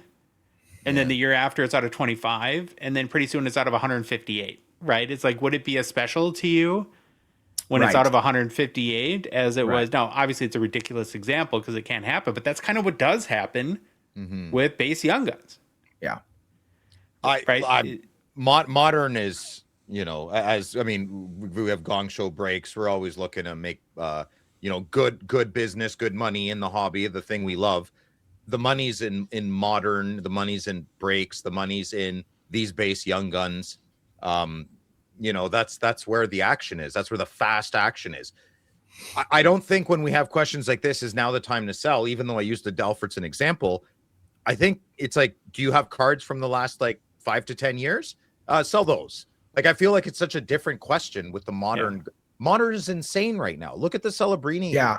I think we're just rattled. I'm rattled a bit because the Celebrini just sold. There are at least 1,000 cards that are so much more relevant than that Celebrini card. And I love that Celebrini card. It's a gold 101 Outburst. But right now, today, the young man has completed how much hockey? 2 years. Exactly. Right. So, but I've also noticed it with, when I go on Slab Sharks auctions, I'm not looking to buy PSA 10 young guns. That's not even on my radar. It's not on my list. And the cards that really excite me, limited logos and, veteran, Hall of Fame, patch auto, those types of cards, even those cards, they're skyrocketing in price right now, where I feel like I'm getting completely priced out. So, it's really hard because I'm always, trying to find that savvy deal where someone slept on this auction or whatever, and I'm able to snag a card that kind of got slept on or whatever. And I just feel like right now, in the exact moment we're at, that is not happening. Like I'm not finding those deals. And if I want a card, I have to pay above comps. Like I said, that Guy Lafleur, and I think I misspoke. I think I said 171 was the all-time high. That was the previous sale that had happened weeks earlier. I think there was other sales that were higher, but what I'm saying is that was the last comp, which I believe was an auction, and it sold for 171. And then like 2 weeks later, or 3 weeks later, or however long it was later, it's selling for, $300. So, it's just, so not just the base PSA 10 Young Guns, even some more valuable or I'm putting most of my chips in most modern PSA 10 cards now. I'm definitely standing by that statement. For sure, limited logos are going up, but they're not going up as fast as red Outburst Young Guns. They're just not. The ratios True. scaled True. remotely close. So where's the action? The actions with the young men. Look at what we just had on Friday. Nags. What's up, bud? Matthew Schaefer. Right? He's not like Jean Beliveau. It's not happening. It's not. That's true. Sidney Crosby limited logos. He doesn't even know what he has in the red select. He knows he has a big card because old boring guys like us are like, holy crap, young man, that's an amazing. Well, he was trying to move that card at the net, and I don't know if he knows who I am, but I was right next to him, and I was looking at cards, and I said, "Hey, a little bit of advice from an old guy here. I would keep that card." You know, I mean, I think he called it like a first year Prism, and it's actually the third year Select or the second year, but Select. But it's so great. It's a fantastic card. And I got the sense, and hey, he's newer to the hobby, and the hobby love it. We were newer to the hobby once too. Open arms, man. Open arms. Well, I need more young men like that. I need younger versions of me. Stirs the drink, man. But it is kind of funny when you see a person, they have this card, and you're thinking to yourself, I don't think he has any idea what he's holding in his hands right now. Yeah, because like even me, who has really only been sucked into the hobby for the last 4 or 5 years, like I know the importance of that card because I listened to it from you too. And I'm but to be honest, I actually don't know why it's so massive, but I know it's massive just because of you guys. And when I was going around and I saw those cards, I'm like, oh, Phil and Josh are really going to like these cards. I'll take a little video and send it to them. But like even me, who's been in the hobby a lot longer than him, don't understand the significance of it. I think at the very least, to kind of circle back to the should he sell, again, the hobby might double from here, but there's no way to tell. I think it's worth at this point everyone sitting down, going through the best cards in your collection and seeing if there's 5, 10, 15% that you're ready to move. It's take the win, right? That's we've preached that for 4 years now, and it's hard to, it just feels like that. I don't think, Phil, have you ever been in a hobby this hot?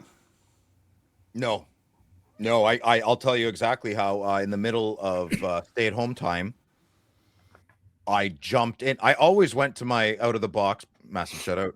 I always went to my LCS, always, and Game Breakers, shout out to them too. I just never really was chatty with other people in the store. The stores weren't that busy. Once I noticed the stores were like very, very, very busy, it's like, what the heck's going on? And that was kind of in the middle of stay-at-home time that I was paying attention. That's when all the social media started. So that was pretty busy, and I purposefully chose to stay away from all that heat. I'm like, these prices are nuts. This doesn't make any sense. So I found my fun in social media, and that's when we all met. And that was the hottest I've ever seen the hobby.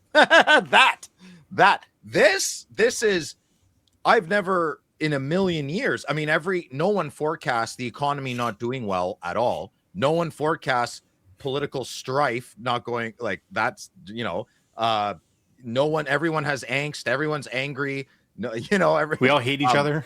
Yeah. And here we are, the tangible products, sports card collecting, Magic, Pokemon, all tangible collectibles have exploded and continue to explode.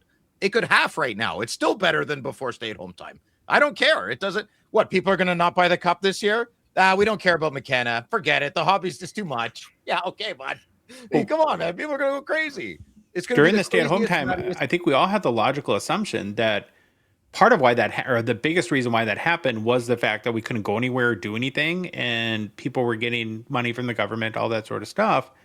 And that once normalcy returned, or as close as we can get to it, that would never happen again. And now, just a few years later, for it to be miles above that is bonkers. Well, this is so. I will to be. This is where I'm going to be honest, and it's not going to be enjoyable. It's getting very popular because it's giving not poor people, but like guys like me. I'm a rich poor guy. It gives guys like me to enter breaks, to buy cases of cards. It gives me guys like me to go to a card show, learn a little bit. It's an easy way to make a lot of money, and if that chance is there. So James bought that hockey card box. He likes hockey. This was a nice bonus for that casual collector, right? James didn't go looking for that. And what do we say? There's not a lot of guys like James just going to buy a casual card. Well, what are the other guys? They're looking to hit it. That's why, listen, we started breaks. I've loved breaks since the day I've been on this show. I've loved repacks since the day I've been on this show. There is avenues for that type of collecting. And I think that's where the majority of the hobby is going. And that's why I don't think it's going anywhere. Because people like Tom Brady, he's opening up like 16 shops, and it's an acceptable lottery system, maybe with some fun along the way. You can join your religion, right? If you're a blue team fan, you can join your blue team fan. You can buy tangible products on the side. It's a nice ecosystem to be in. It's a double-edged sword. Tangible product, you're off the computer, but you think you're you're trying to flip cards and everybody else is, and that logic's going to eat itself. Right? Well, like with the explosion of social media too, especially nowadays, maybe over the last 5 years, we talked about card collecting, and there's a reason why you talk about it in the past of like the basement dweller card collector, right? And now with social media and famous people and influencers and all this stuff, when you go on your phone every single day and you open Instagram or whatever social media outlet you have, you're going to see information about it. You're going to see big cards getting hit. You're going to see famous people opening shops. It made it okay. Tom made it cool. It made it cool. And so now it's not just this hobby for the guy, the weird guy who lives in his mom's basement, right? It's a hobby that's so mainstream when you add these characters involved in it, that now it becomes very popular and people want to be a part of it. And people look at the videos going, what am I missing? What am I not getting out of this? And what do I not know? And then that just it gets people's attention, and it brings people into the hobby. There's also, I want to give a shout out to Upper Deck for a sec. Thank you. Oh, thank you. The hobby's going one way pretty strong, and it's still maintaining the continuous way. And I think they're nurturing that. I'll give you an example. Parkhurst Champions, Parkhurst, whatever you want to call it. Yep. They keep making that set. You're not hitting anything big in that set. O-Pee-Chee Platinum. Okay, you have your golden treasures, you have your seismic gold. It's a very expensive box with a lot of wicked cards that I hope never go away. I love that inserts. Upper Deck doesn't really need to keep doing that. What are they coming out with this year? Tableau, right? Splendor is going to be its own box. So that company is like, you know what? We're not going to abandon our principles and for the good collector. I mean, that's not a principle. It's thank you as one of those people. But they're also really acknowledging live selling. They're really acknowledging hobby shops that have websites that need breaks. They're really acknowledging the fun in the hobby. So I think they're coming out with products like Tableau, like Splendor, to facilitate the cool kids in the hobby. Well, I'm a cool kid. I like both. So yeah, hang out with me. We're fine. There you go. Yeah. But the hobby is shifting, man. So I love Sports Card Professor. I've talked to him a few times. I don't watch his show a lot because it is very, very negative, but that's his thing. I don't care that those comments are there from that side of the hobby. If you want to be, righteous and poor, that's fine. I want to be in the middle. I want to be happy. I want to work hard for my money. I want to have fun with my friends, sell a few cards along the way and support my habit. And I think that's how I'm going to hobby moving forward. It is kind of poopy that I'm not going to make this a thing, but the kids don't know what I knew at their age. They know they might want to hit a big card. Okay, well, I'm not here to change the world. You have a dad, you have a mom, they can teach you what they want. If the new hobby now is for the kids to hit a big card of a big player, I'm not fighting it. I'm not a walking after school special. I can't. I had one son, I raised him. That's it. Raise your kid. Well, they say, Phil, youth is wasted on the young. Right? Yeah. Where you Amen. when you have the most vitality, you're the most dumb. at the same time too. Massive guilty as charged on that one. Yeah, big time. Okay, personally, let's end this conversation with are each of our heads at? Like, just looking at yourself for your own reasons. You don't have to justify them.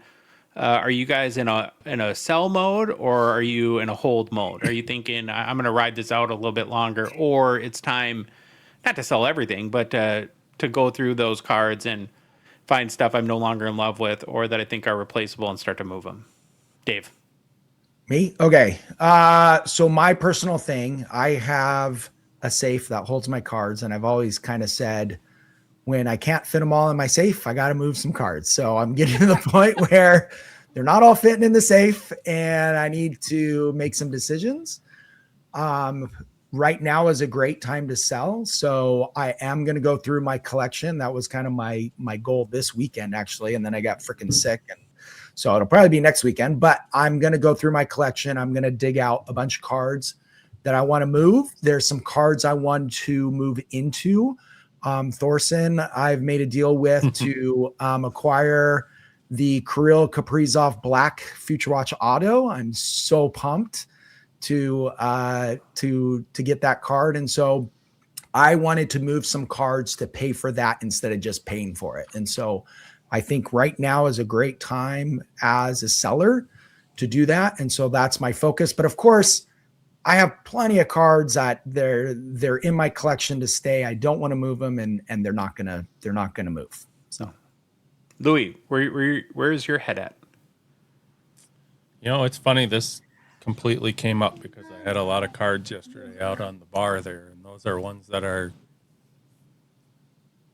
just about out the door once they get listed somewhere. Okay. It was a couple good stacks. I'm just starting to move stuff now. All right. Small but mighty, right? A couple of ultimate boxes to offload, so that's good. Yeah. Oh, Phil, what about you? Where's your head at? Are you in selling mode or are you holding? I'm selling all my Daniel Alfredson.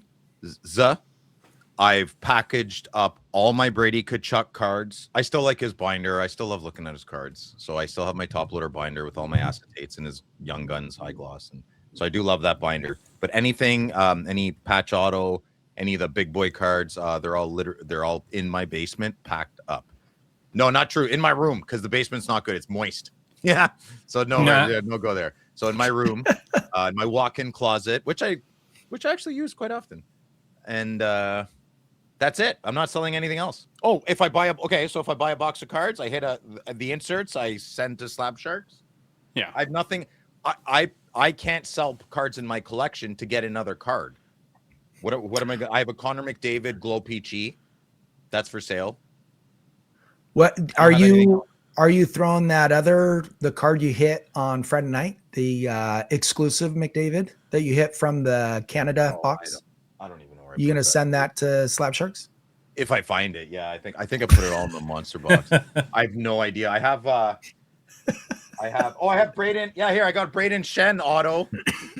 That fell when I was carrying the stack. It fell out, and I just picked. I don't know. PSA Phil. Yeah, exactly. Charlie hair on it now. It's probably no good. Yeah. My office is very small. It's very small. I am bad with things, but Dave, tell them. Come on. What am I supposed to tell them? How small my office is. It's hard. You literally can't have two people in here. It's like you cannot. That is a very good point. That is, yeah. It is a closet. It's just like, it's like an oversized closet. It is a closet. Yeah. Yeah. Yeah. I think my strategy is because while everything is going up, the point that was made earlier about older cards or more established players, legendary players are not rising as fast. Like there's a incongruence there. They're not proportional. Try to move the more modern stuff and reinvest that money in more blue chip kind of cards. So, but I'm definitely in the selling mode of stuff that I don't want to forever keep, but I'm of course not going to, there's, the core of my PC that I don't think of as far as like what the market value is. So what do you have to sell? Like, what are right now? Tell us, what are your top three you have to sell and that are going to hurt you? I know you're doing that right now. So what are they? You lose them? No. I mean, there's just cards that I have some like weird attachment to. I have 2 Gretzky Mirror Blues. Do I need 2? No. No. Right. So I should probably sell one of those. I do have a Celebrini, that Ultra Power out of 50. I Oh, the like one it with though, like the but glitter on it. yeah. No, Yeah. Josh, sell that card. What are you doing? That's a perfect example of a know. card you should be selling right now. I know. Yeah. Did you say so you know how you said you have 2 Gretzky of the same card? I got burned. I said something on the show once, I think about one of my refractors, my Gretzky's, and someone's like, well, if you have 6 of them, am I getting the worst one? I was like, yeah. Like, yeah, you are. Of course. So anytime someone has 2 cards and they'll sell you one of them, you know they have the better copy. I hate Of that. course.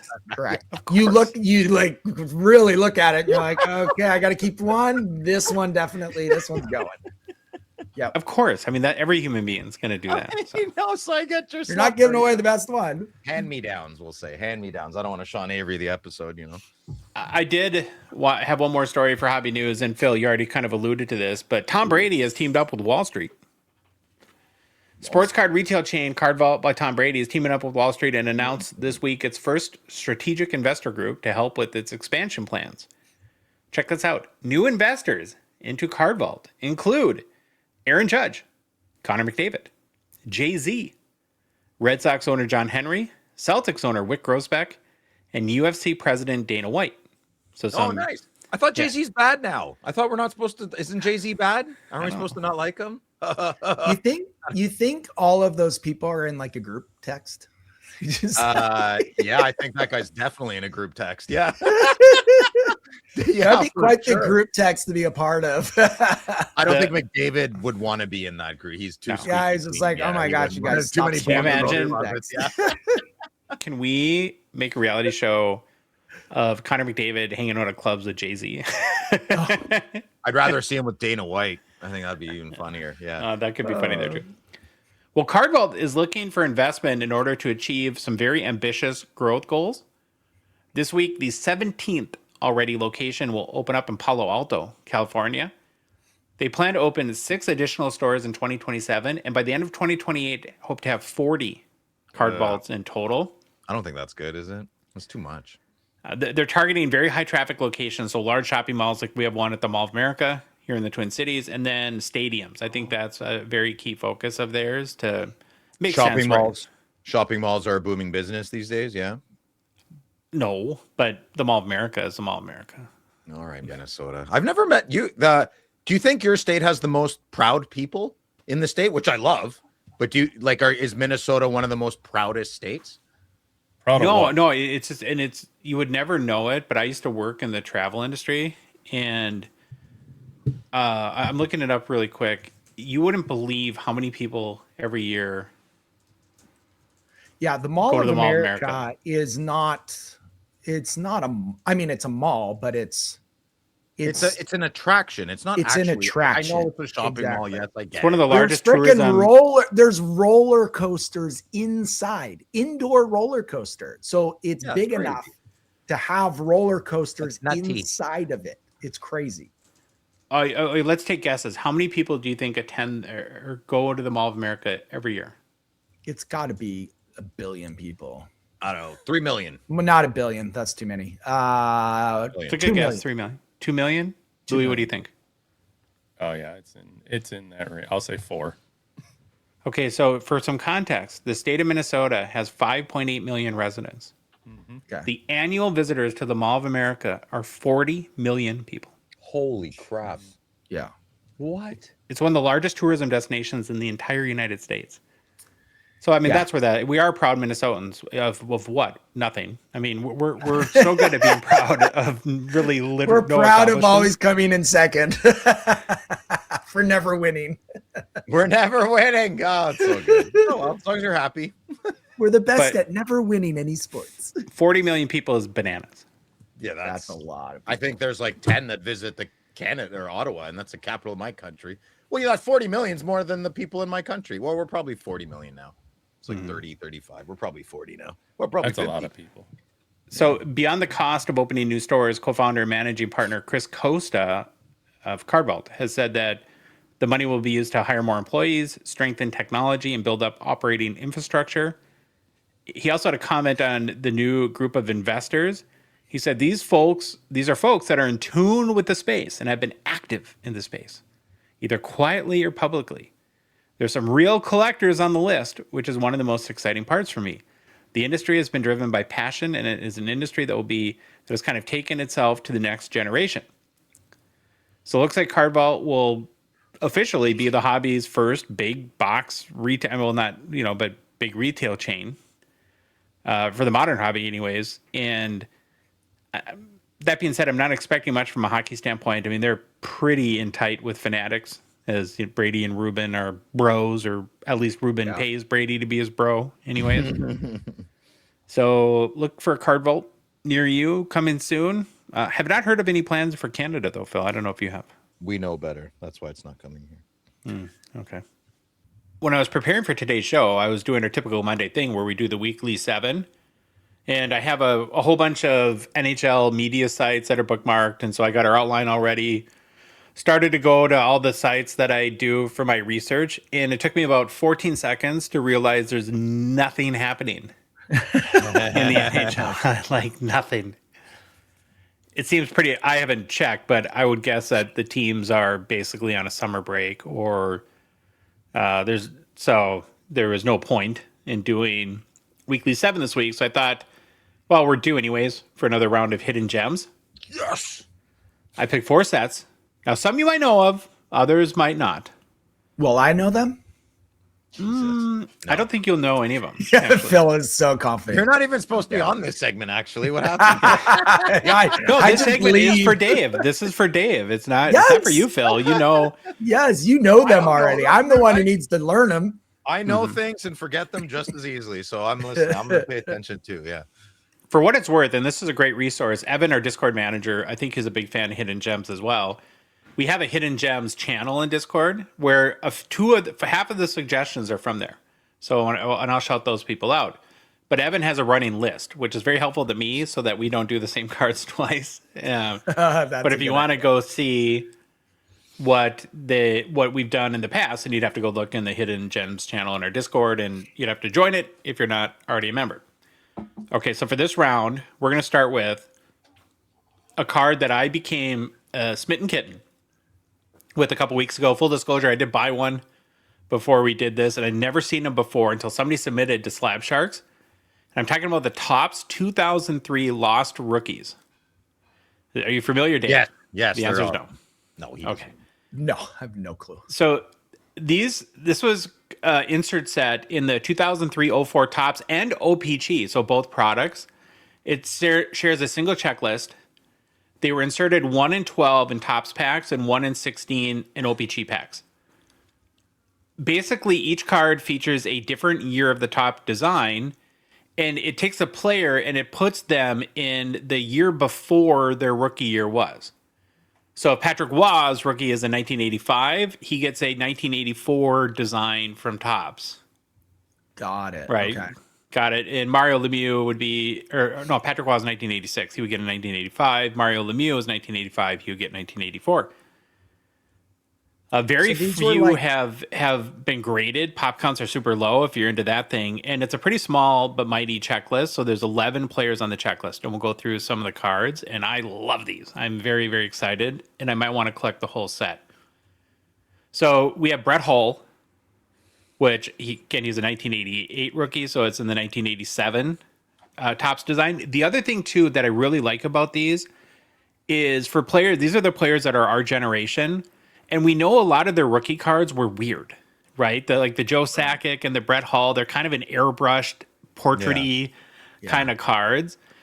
This is the type of rookie card I would have loved to seen for Brett Hull. I know we have our attachments to the real ones because it reminds us of our childhood, but come on, this is a much cooler card than his actual rookie card is. PSA 10 has sold for as much as $100 in April. These are not super expensive either. They're awesome and very, very cheap. Then you have Brendan Shanahan, Curtis Joseph, Ed Belfour, Jeremy Romick, and the next one will feature Joe Sakic. And this is the 1989 Topps design. Now, he has probably one of the worst rookie cards. This isn't maybe the greatest action photo, but he's in the Nordiques, which is over. Yeah. which is awesome. It's in that kind of goofy 1989 Topps design with the tack board, pin in it. PSA 10 for this one is sold for as much as $200. The one I purchased is Mario Lemieux, who is in the 1984 Topps design. This is awesome. Really, really love this card. Total PSA pop count is only 39. There's 16 PSA 10s, sold for as much as 266 for a PSA 10 in April of 2022. There's a Mike Modano in an All-Stars uniform for Louis, a Patrick Waugh, Ron Francis for the Whalers, Steve Yzerman's the next one we'll look at in the 1983 Topps design. PSA 10 is sold for as much as $130 in April. So again, it's a fun set to collect. It's kind of one of these cool, I don't know, what do you call it? Like novelty maybe sort of sets, but like we had a lot of sets around this era, the Blast from the Past and rookie reprints and stuff like that. It's along those missing link cards I like. Same Yeah. idea. Same idea. How many did you say there were in the checklist? Like how many? 11. 11. So I guess I'm a little bit lost on like how the box and pack configuration were. So it's just like because isn't the box called the Lost Rookies set? So how, you know what I'm saying? Like you're opening a pack and There were inserts in Topps and O-Pee-Chee.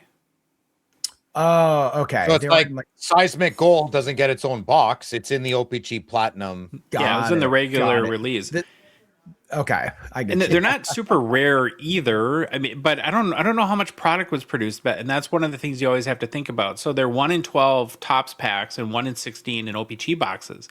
Okay. Now, if an insert has those odds today, there's about 48 billion of the cards out there. I think it's much smaller. And then these are also 23 years old now at this point. So how many survived are in good shape? But big fan. Okay, the next one it comes from Discord and our good buddy SC19 Cards. It's the 2001-02 Pacific Adrenaline Blade Runners. You familiar with this one, Phil? Not particularly. Didn't we do a Blade Runner card? I feel like we've done something with Blade Runners or something. Oh shoot, have we? I don't know. I don't know. I'm not. It wasn't on the list. It wasn't on Evan's list. I'm gonna blame him and not myself. Was this the only year they did a Blade Runners card? I just remember think something so. about Blade Runners. So The movie Blade Runner. well, that's why it's ringing a bell to me. I'm like, oh yeah, I remember something about Blade Runner cards. So maybe it was a Probably. converation we had and it wasn't actually on the show. I'm gonna go with we have a lot of new viewers since then. And Yes. Okay. this is to catch everyone up. There you go. Well, it's from the 2001 Pacific Adrenaline set. All are serial numbered out of 63. It's the only serial numbered card in the product. Also, a pretty small checklist, only 10 players on it, but all 10 are Hall of Famers. So you have Paul Correa is the first one. Very intricate card design. It reminds me of like the Ultra team from like 2001 Flair Ultra. Highest sale is, not a lot of them are graded, right? You have Patrick Waugh is another one. I think this is a really cool. I know a lot of us prefer him in the Montreal jersey, but it's a great image or photo of Patrick Waugh. $52 for a raw copy is most paid to date in March 2023. Then there's Sakic, Dominik Hasek, Yzerman, Pavel Bure. $26, highest public sale for a raw copy this past March. You have Marty Brodeur, Eric Lindros, and again, Mario Lemieux. Highest sales of raw copies sold a few days ago on August 12th for, I think like $100, something like that. Okay. Right. What do you think? It looks like a typewriter, eh? Pacific numbered cards. I'm always curious how they did that, like stamping it, maybe. Yeah, I don't know. It's got such intricate like foiling too, where it must have been a very difficult card to print. Yeah. It gives a very Metal Universe feel. Yeah, a little to it. bit. Like you can tell that they were trying to be futuristic, but now that it's 25 years later, it actually looks not futuristic, more like steampunk or something like that. Yeah, it's not for me. No, this set's not for me. The next one is I know Phil will be familiar with, and it's another from Discord member. It's freaking Pauly. It's a set that I love a lot, and it's one of the things Pauly noted, which is very true, is that these cards are very reasonably affordable which is one of the. It's easy to do hidden gems where they're all $10,000, right? But it's like, how do you find ones that a lot of us can have access to? Maybe hard to find, but won't break the bank. Now, the black rainbows in 2012 O-Pee-Chee are base set parallels. So there's a card for all 600 base cards in the checklist, as we know, because O-Pee-Chee has huge checklists. In that, though, there are 61 Hall of Famers. Really poor rookie class, though, in 2012. Like, I went on and looked I think maybe Torrey Krug would be that was a pretty rough year in the NHL for that. It does, though, have veteran cards for Crosby and Ovechkin, which are, this is a pretty old set at this point. And so beyond the Hall of Famers, those two would be some big names. And we'll start there. So to look at, I think the cards it's such a great design. You have Ovechkin, highest sales of PSA 10 sold for just $51 in October 2024. Again, these are all out of 100, so they're limited. There's the Crosby I mentioned. Teemu Selanne is another one. Only public sale I could find. Also, not a lot of public sales on these either. $8 huge in January 2024. Wow. Jerome McGinley, Bobby Orr, Mike Modano, Guy Lafleur, our boy Brian Trottier has one. Eric Lindros, Brett Hull. I really like this one. So yeah, some of these were marquee legends, and they have like rookie tributes as well. This one went for $6 or something like that, raw in 2023. But they just don't sell very often. There's a Sakic, a Lemieux, a Waugh, and then there's a Gretzky, and this is, like you would imagine, will be the spendiest one. So high sale for a raw copy to date, I think, is $142. But I have a few of these cards. They look way better in hand than they do in pictures. And again, if you want an affordable card that's serial numbered and a great design, I think it's a good choice. Any comments? No, those great cards. Yeah. Do you have a bunch of these, Phil? I do. I have many of them every year. Yeah. O-Pee-Chee was definitely my jam for 15 years. So I have a lot of. Is that the one you lean towards? Was the black rainbow or black border? Depending on the year. So the year that Josh picked is one of my least favorite years. I much prefer other years, 17, 18 is pretty cool. Yeah. When you were over, there was that one slabbed bookshelf that you didn't go to. That's where all those are. Yeah. Oh, okay. I have them printed. Remember you saw my shoebox? Yeah, most people have books in the bookshelf. You have hockey cards. It was completely filled with hockey cards. There was no books. They're giant bookshelf. They're labeled. So during the stay-at-home time, that's what I did. I organized all my existing sets. I printed off the computer. I put what years they are and what they are. So O-Pee-Chee, I have every O-Pee-Chee set from 04, I think. Yeah. Oh, okay. Yeah, I got them all.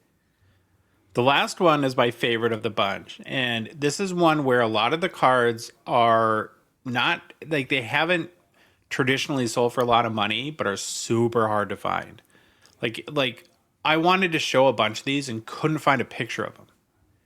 So many, it was hard to find. I found 3 that I could find photos of. Oh, right.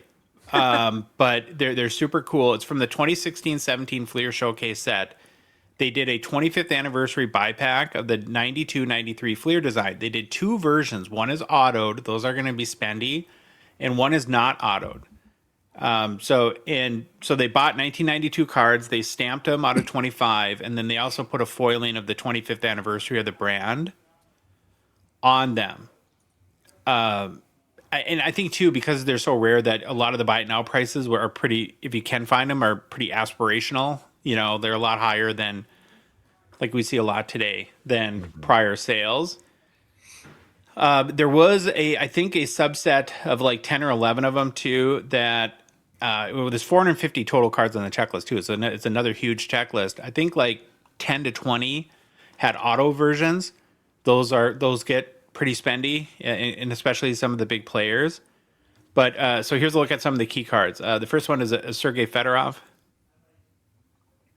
Very, very hard to find. Yeah, these are great cards. So it's kind of funny because I remember buying back in the day, 92, 93 Fleer Ultra hockey cards. So this does ring a bell for that. So I do have some in a binder somewhere. You know why? All these are in monster boxes because old farts, or even me, I'd probably like, you just think they're 92, 93. You don't think about it, right? It's exactly the same almost. But I collected baseball in the late 80s and then kind of got out of it. But I remember, this is like my sophomore, junior year in high school. And I remember one of our teachers sold like random hockey packs and baseball packs, and you would buy them all. Like he was just like making extra money. One of our like math teachers. Can't be ethical. And I probably not. I'm sure nobody knew about it, but I was buying basketball packs and hockey packs. And so I have a bunch of these 92, 93 Fleer. I mean, not this one because this is the buyback, but the 92, 93 set. I very much recognize those cards and that design and that logo because of the cards that I bought from them. Why I'm such a huge fan of buybacks is it's kind of, I think, an ingenious way where Upper Deck can take something really common and that most people say has no value. Like a 1992 Sergei Fedorov, you'd be lucky to get 25 cents. Right. For a card. And now they can identify them and add the stamp, add the 25th anniversary, and now it's very limited out of 25 and becomes a chase even though the cards are so common. I mean, for us people that collected during this era, you look back on it, you remember these designs. It's like, you can see yourself opening these in a pack when you were, 10, 11, 12, 13 years old or whatever. Mm-hmm. Other players on the checklist are Steve Yzerman, Gretzky. I couldn't find of Gretzky a picture of the non-auto version, but I did find the auto version. That is a cool card. Very cool, yeah. Yes. Great card. I would guess if an auto version pops up, you're not going to get it cheap at this point. No. No. Like I think I would pay $1,000 for this card. I think you're not getting this for $1,000. I think it's going to go for more. And they do have the buyback COA that the buybacks of the era came with. Only 3 public sales ever. All of them are the autoed version. Highest sale to date is $621 US from this past January. So I think this one somebody got in January for $600 US. That was a steal. I would love that to be me. Yeah. There's a Mike Modano, a Patrick Waugh. There's 2 rookies in that have the stamping. Both Eric Lindros and Teemu Selanne. I think those would be big cards. Those would. The out of 25. I always think Lindros brings it in more, but they're just, I don't know. Selanne does, yeah, for sure. But Lindros, I don't find his cards bring it in. He's a player I'd almost like to collect, but I don't know. Yeah, Sakic again in the Nordiques uniform, and Brett Hall is the only other photo I could find. Very cool Brett Hall card. Like if I was a Brett Hall collector, I would definitely want this one. Mm-hmm. It's the only sale, and it sold in July of 2022 for $15. But again, so I think these are almost impossible to find. That's my 4 hidden gems for the week. Any overall thoughts? Any favorites of the 4? Oh, the Fleer all the way. The last one. Yeah, the last one, just because that's the only one that resonates with my childhood. So careful with the tops at the beginning there too. I got the whole set, and I don't really look at it ever. There's like even the Patrick Waugh. I'm like, meh. I know he doesn't have a helmet on. It's a nicer card. Or wait, which one? That one he does, I think. Yeah, it's but that's the one where he's in the Colorado uniform, right? No, because it's a rookie photo. From an 85 design. I was thinking of the other set. Yeah. Okay. Yeah. I don't know like why they chose the year before. Maybe because the way rookies worked is that you typically got your rookie card the second year, just like with baseball players. And so very cool. I just don't know where to put it. Like I don't know. It's in my old slot. It's in like no man's land, that whole set. So yeah, I'd probably sell that entire set. I'm not interested in keeping it. I'll never look at it again. Yeah. I like the Mario. I'll give it. You can have it. New product releases brought to you by GP Sport Cards and their hobby shop, Total Sport Cards. It's release week. 25, 26 clear cut dropping. Grant has you covered. You can break with him on release day. Grab your spots at gpsportcards.com. Or you can stop by the shop in Etobicoke, pick up your boxes. And if you can't do that, order them online at totalsportcards.com. And they'll ship to you anywhere in Canada. Also, if you're looking for some cash, hit up the guys at GP as they're always buying. Reach out to the shop or message them on their socials. Set up the time to speak what you have or speak about what you have. This Wednesday, we have our next hobby release. God, it's weird now when we go 2 weeks without releases. Maybe it's because of our show. It feels like a month to me. Right. It's so much easier when new stuff and the breaks and everything too, when new stuff is coming out. It's one of our favorites though, with Clear Cut, and we're talking about the 25-26 version today. A gambler's delight, high risk, high reward, one-shot box, one card per box, but we do love it. And I'm excited to get into this year's set and designs. Like we always do, we'll go over some of the highlights now. We tend to focus on the cards where there's images for them because it's kind of boring when there isn't. So we don't go through everything. And remember, though, right now, the complete checklist is available at hockeychecklist.com. Okay, we'll start with the base set. The base set's broken down into 3 components. We have veterans, greats. Don't say legends, Phil. You were going to say it. No legends. No legends. And rookies.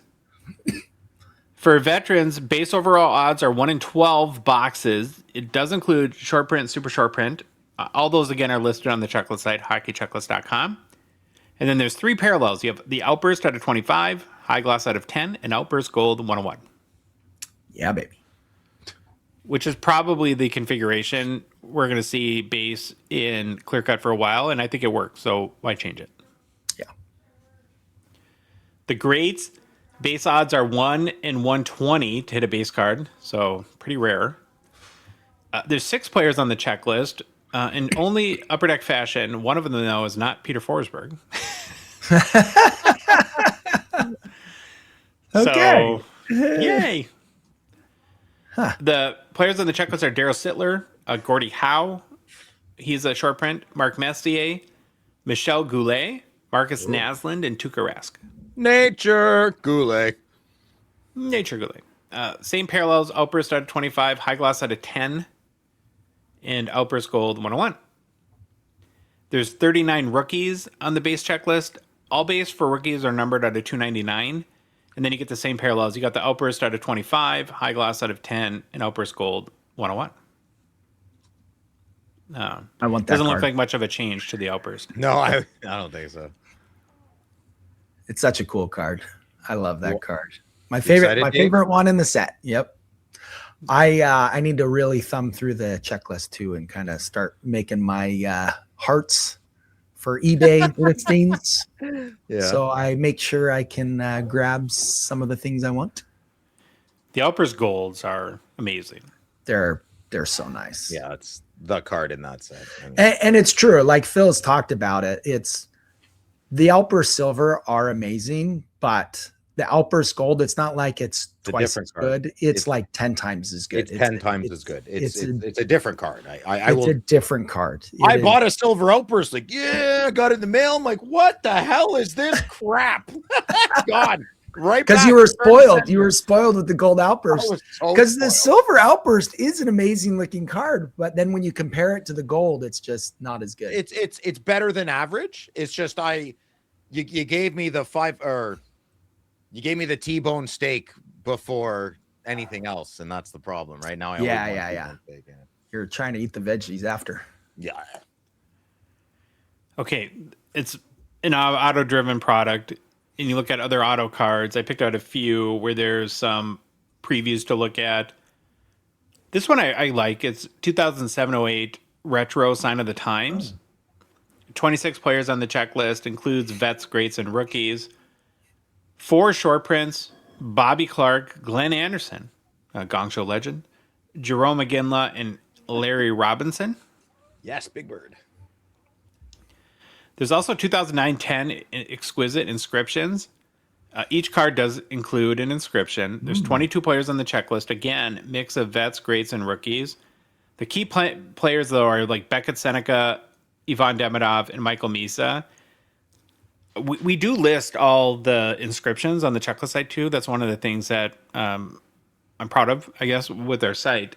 In this case, though, we know what they are. We know what the inscriptions are for each player. They're pretty weak for this one. Like you could tell, like most of them, like in the case of Beckett, is like Go Ducks, where Right. He's probably like sitting down and signing. He's like, I don't know what to put. Mom, what do I put? She's like, go Ducks. Okay, And then his I don't think there's anything profound you're gonna find in the inscriptions on these.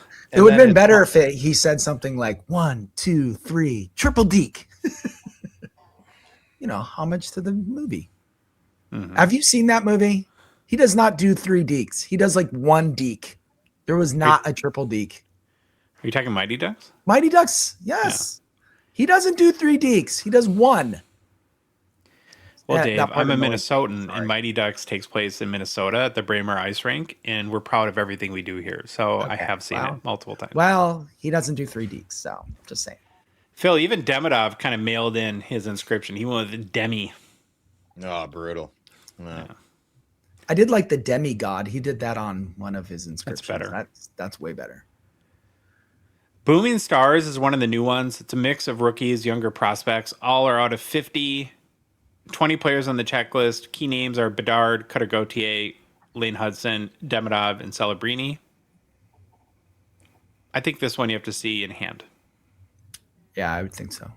Could be very cool. Then there's Canvas debut signatures. 9 players on the checklist. All are out of 25. There's also a gold ink 101 parallel too. Ooh. All are rookies. The key names would be Beckett Seneca, Ivan Demidov, Michael Misa, Matthew Schaefer, and Ryan Leonard. Those are cool. I love like the canvas cards. The gold ink on the canvas. That should look pretty nice. Mm-hmm. Very good. There's not images, but I wanted to talk about the rookie tribute autos. I think this has been in Clear Cut before. And so they did a number of card designs from key years and then rookies from that year. So there's for 2015-16 artifacts, you have an Artemi Panarin and a Connor McDavid. I'm sure that'll be a bigger card. 2016-17 trilogy, rookie premieres, Austin Matthews, Kyle Connor.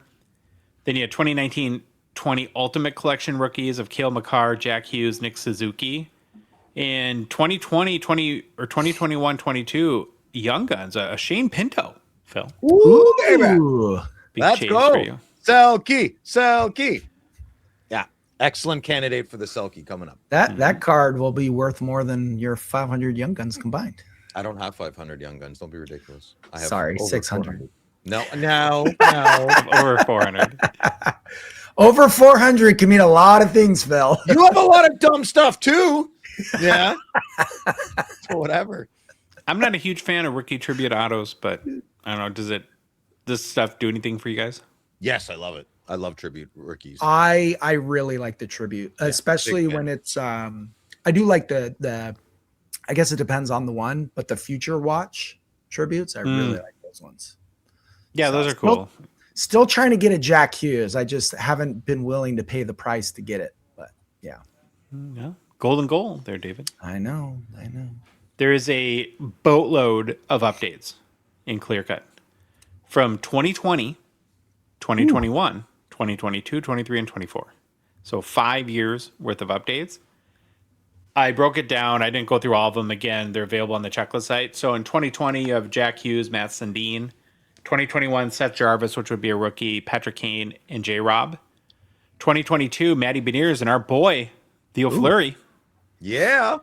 Love it. Then a ton in 2023 and 2024. So 2023 has cards for Crosby, Swayman, Matthew Nyes, Matt Boldy, Adam Fantilli, Wayne Gretzky, Steve Yzerman, Mario Lemieux, Teemu Solani, Jack Eichel, and Timmy Tantrums. Timmy Stutzel. Let's go. Yeah. Do you know what the update was for the Gretzky in 2023? Like what card it was? I know a checklist site. You can go look it up. Okay, I'll have to go check it out. Yeah, maybe.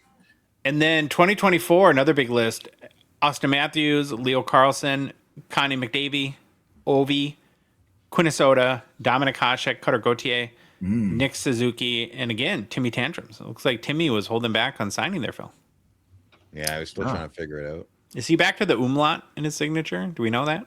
Can we break the news? I don't think so, but I think everything but. Oh. That's my favorite part is the umlaut. Yeah, it's not bad. We got to talk to him about that. I don't know him, but we got to talk to him. Okay, here's what to expect in a hobby box. It's very difficult. There's one card. Get rid of all the fluff. Just get a card. Sometimes it's just a one touch. Yeah, here's the thing, though, that I do kind of want to bring up.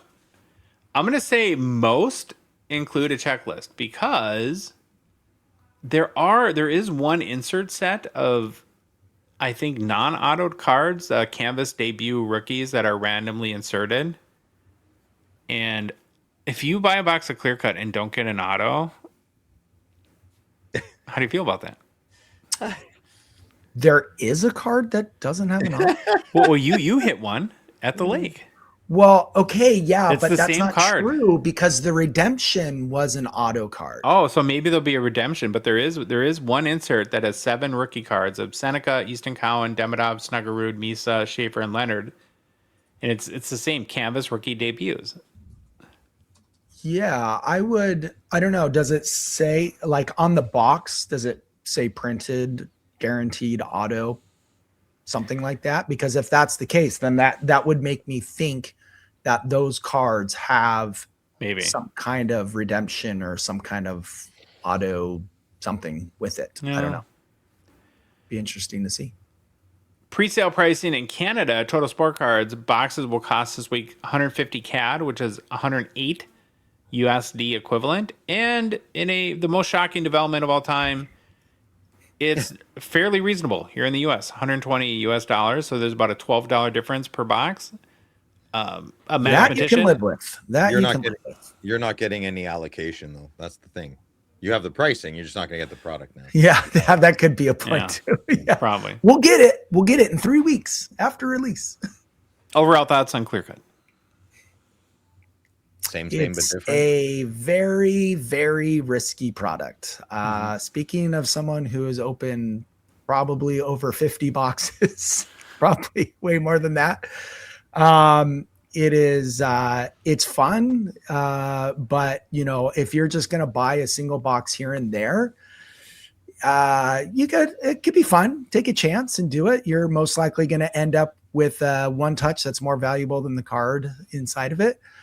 But at the same time, you could pull a Gretzky auto. You could pull a Bobby Orr auto. We've all pulled Matthew pretty big Schaefer bangers out of Clear Cut. Oh yeah, I pulled. Yeah, Phil, all of us have pulled really big cards from Clear Cut. So it is possible. Of course, I'm going to say it.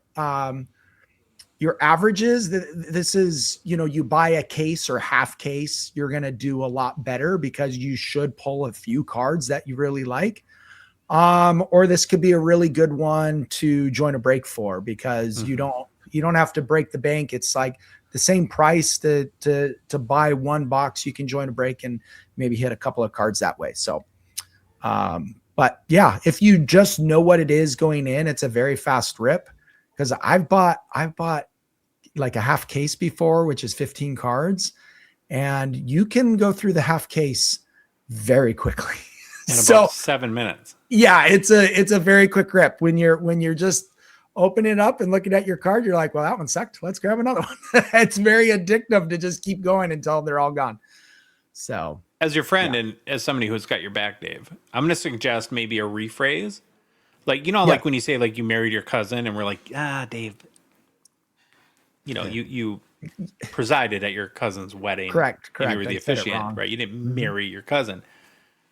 Now, if you've opened 50 boxes of Clear Cut, technically a box is a pack. So I might just say I've only opened about 50 packs. Yeah, that's true. That's true. There you go. There you go. That's good. Just change the wording, make it sound a little better. Phil, mailbag time. What's that? Mailbag? Oh yeah, let's go. All right. Mailbag. All right, let me scroll, and I'm ready. Gongshow mailbag. Pele Dog Cards. What's up, brother? What do you think is driving the hockey market prices right now? Is there a singular element we can point to? Yes, free market. My answer, Louis, next. Hockey gaining more exposure, especially now with that Celebrini card, probably. You really think it's because of hockey exposure? I think it's starting to gain more exposure. Yeah, maybe. I just think it's momentum and FOMO. I really do. I just think it's momentum and FOMO. That's how I feel. Dave. Yeah, I mean, we talked about it. I think with more social media and more presence and more famous people coming into the hobby, it's just driving that market. It's becoming more popular. It's not a nerdy basement dwelling hobby anymore. It's out there. It's mainstream. So as it becomes more and more mainstream, prices are going to follow suit. Josh, anything to add, or we covered it? No, I think you guys covered. I think it's exposure of the hobby. Next, Instagram. Thanks, Pele. Instagram, Ripple the Mesh. Get to know your podcasters. Tell us, your listening audience, a very brief story about how you got into or back into the hockey card hobby. I'll go first and lead by example. I was 6 or 7 years old. I talked a lot. My father did taxi, A1 taxi in Montreal. I probably bother the customers a lot. I don't remember. So he bought me an SO sticker book of hockey. You all know it. 1986 is there. And that's all she wrote, man. And then I got my 86 Patrick Waugh sticker book, which I still own. And that's it. Never look back. Some years I don't collect that much. Some years I do. Louis, how did you start up? I really wish I knew how I started out. I've just always loved collecting. On sports cards was the biggest thing that pulled me in to collect.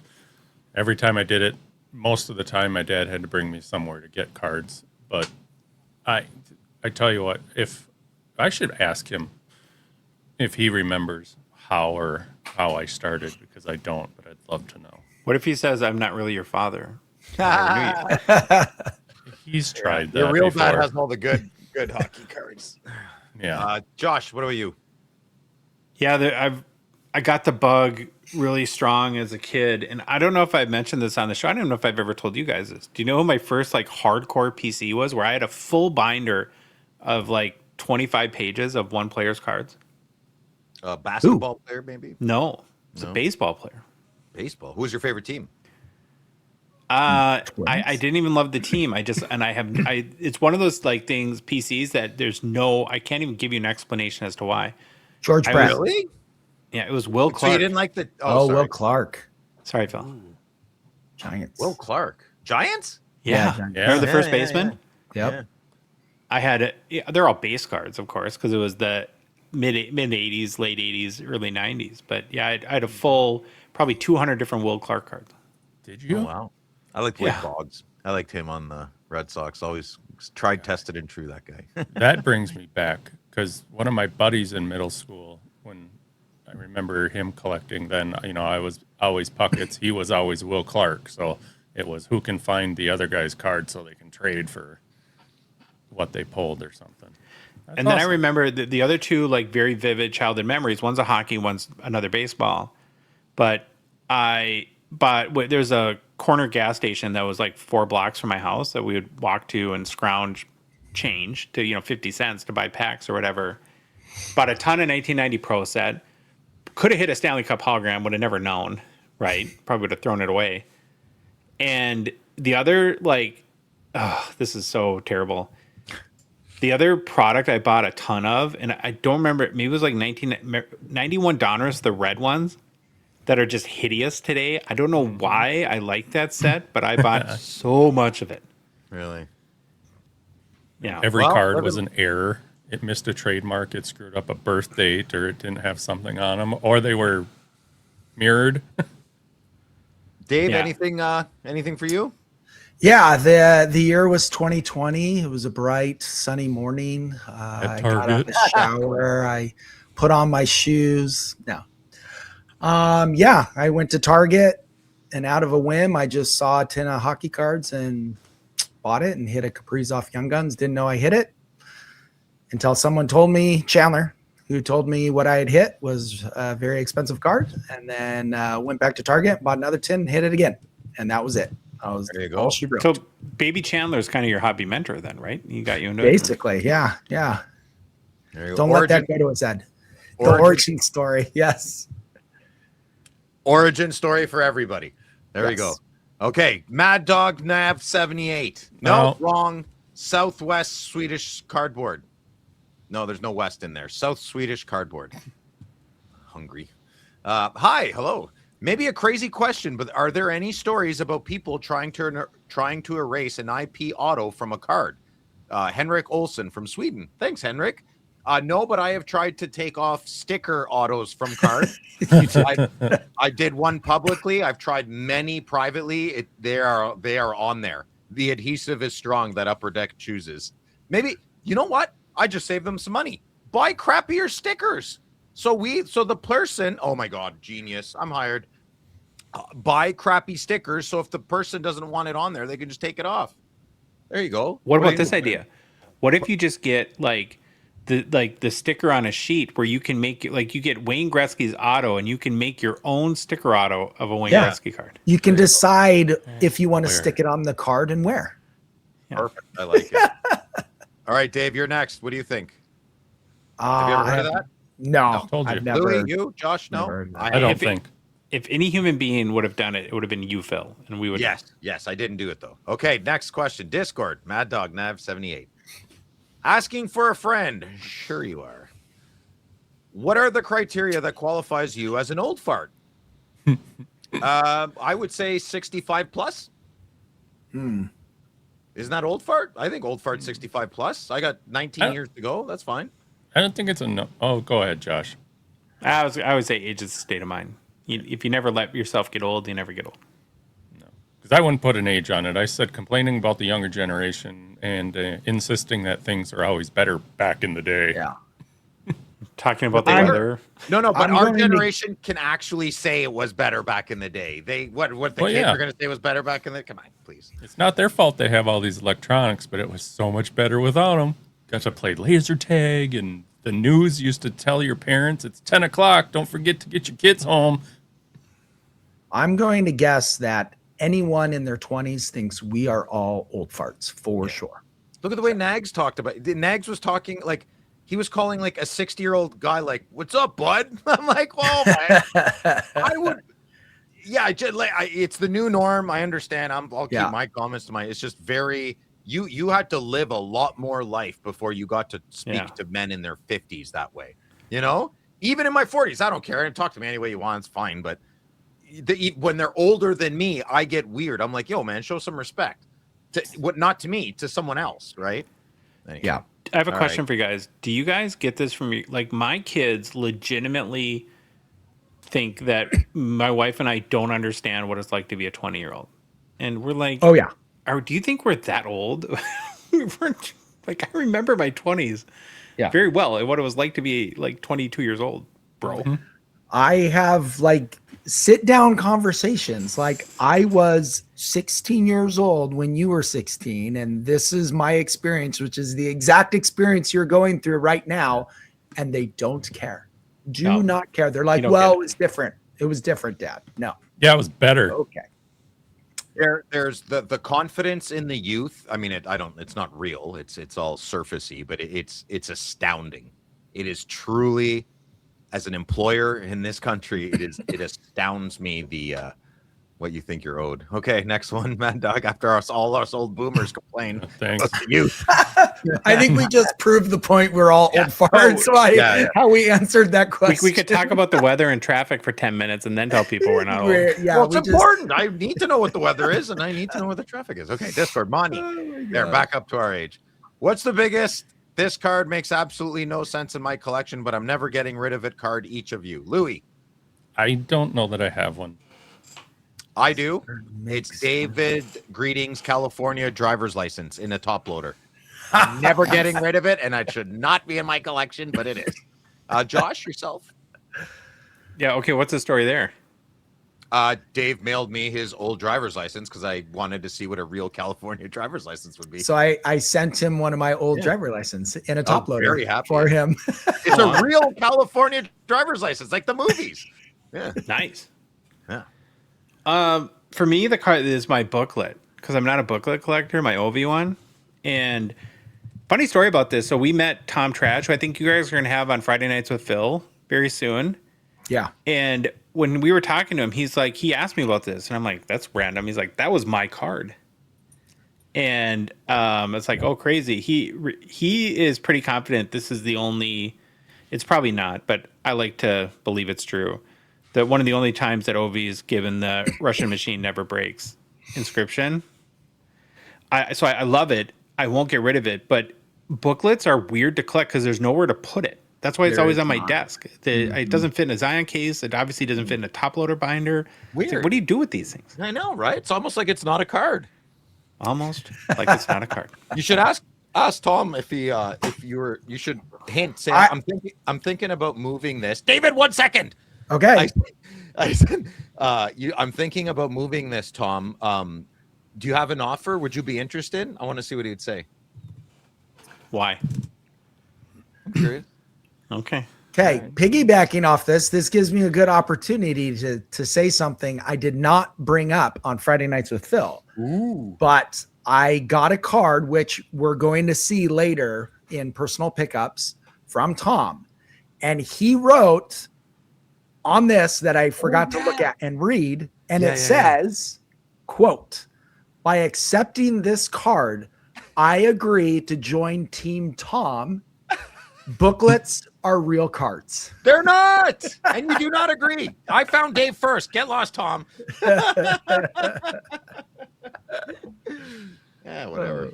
Very good. Well, what? Oh yeah, we're on the question. I thought we were talking Yeah, about cards. You're the running the show here, I buddy. think I'm last. I think I'm last, and according to you guys, none of the cards fit my collection, so it would be all of them. So Okay, next Yeah, question. answer. Excellent answer. Discord's freaking Polly. Good evening, fair gentlemen of the internet's #1 rated hockey podcast that includes 2 former cult members. Yeah, that's us. One question and one statement. What is the next player you don't currently collect that you could see yourself adding your PC? Oh, good. Also, just to throw this out there as bold predictions for 2026 season, there will be 6 players on the Hawks, that's the Blackhawks, to hit 20-plus goals this year. 2 total last year. Bedsy, Nazar, Lardis, Frondel, Katsarov, and Bertuzzi. Oh, yeah, Bertuzzi's not doing that. Oh, yeah, Frondel wins the Calder, too. Maybe, probably. I'm not saying that. Dave, you go first. Well, I think. Well, generally what happens is, we do this podcast and we get to meet very cool people. In Saskatoon, we're going to meet Theo Fleury. And I don't necessarily collect his cards, but I noticed that after I met Brian Trottier at the last Saskatoon show, I started collecting his cards. So I could see that happening with Theo. Like all of a sudden, I'm just like buying a crap ton of his cards. So that's generally what happens with me when I meet somebody and make a connection with them. Then I kind of start collecting that. Louis, anybody? I might mess around with Boldy a little bit, I guess, if I had to pick somebody. Okay. His Blackhawk, yes, and I agree with. I would take Frondel as his probably best Blackhawk guy to watch this year. All right. Josh, yourself?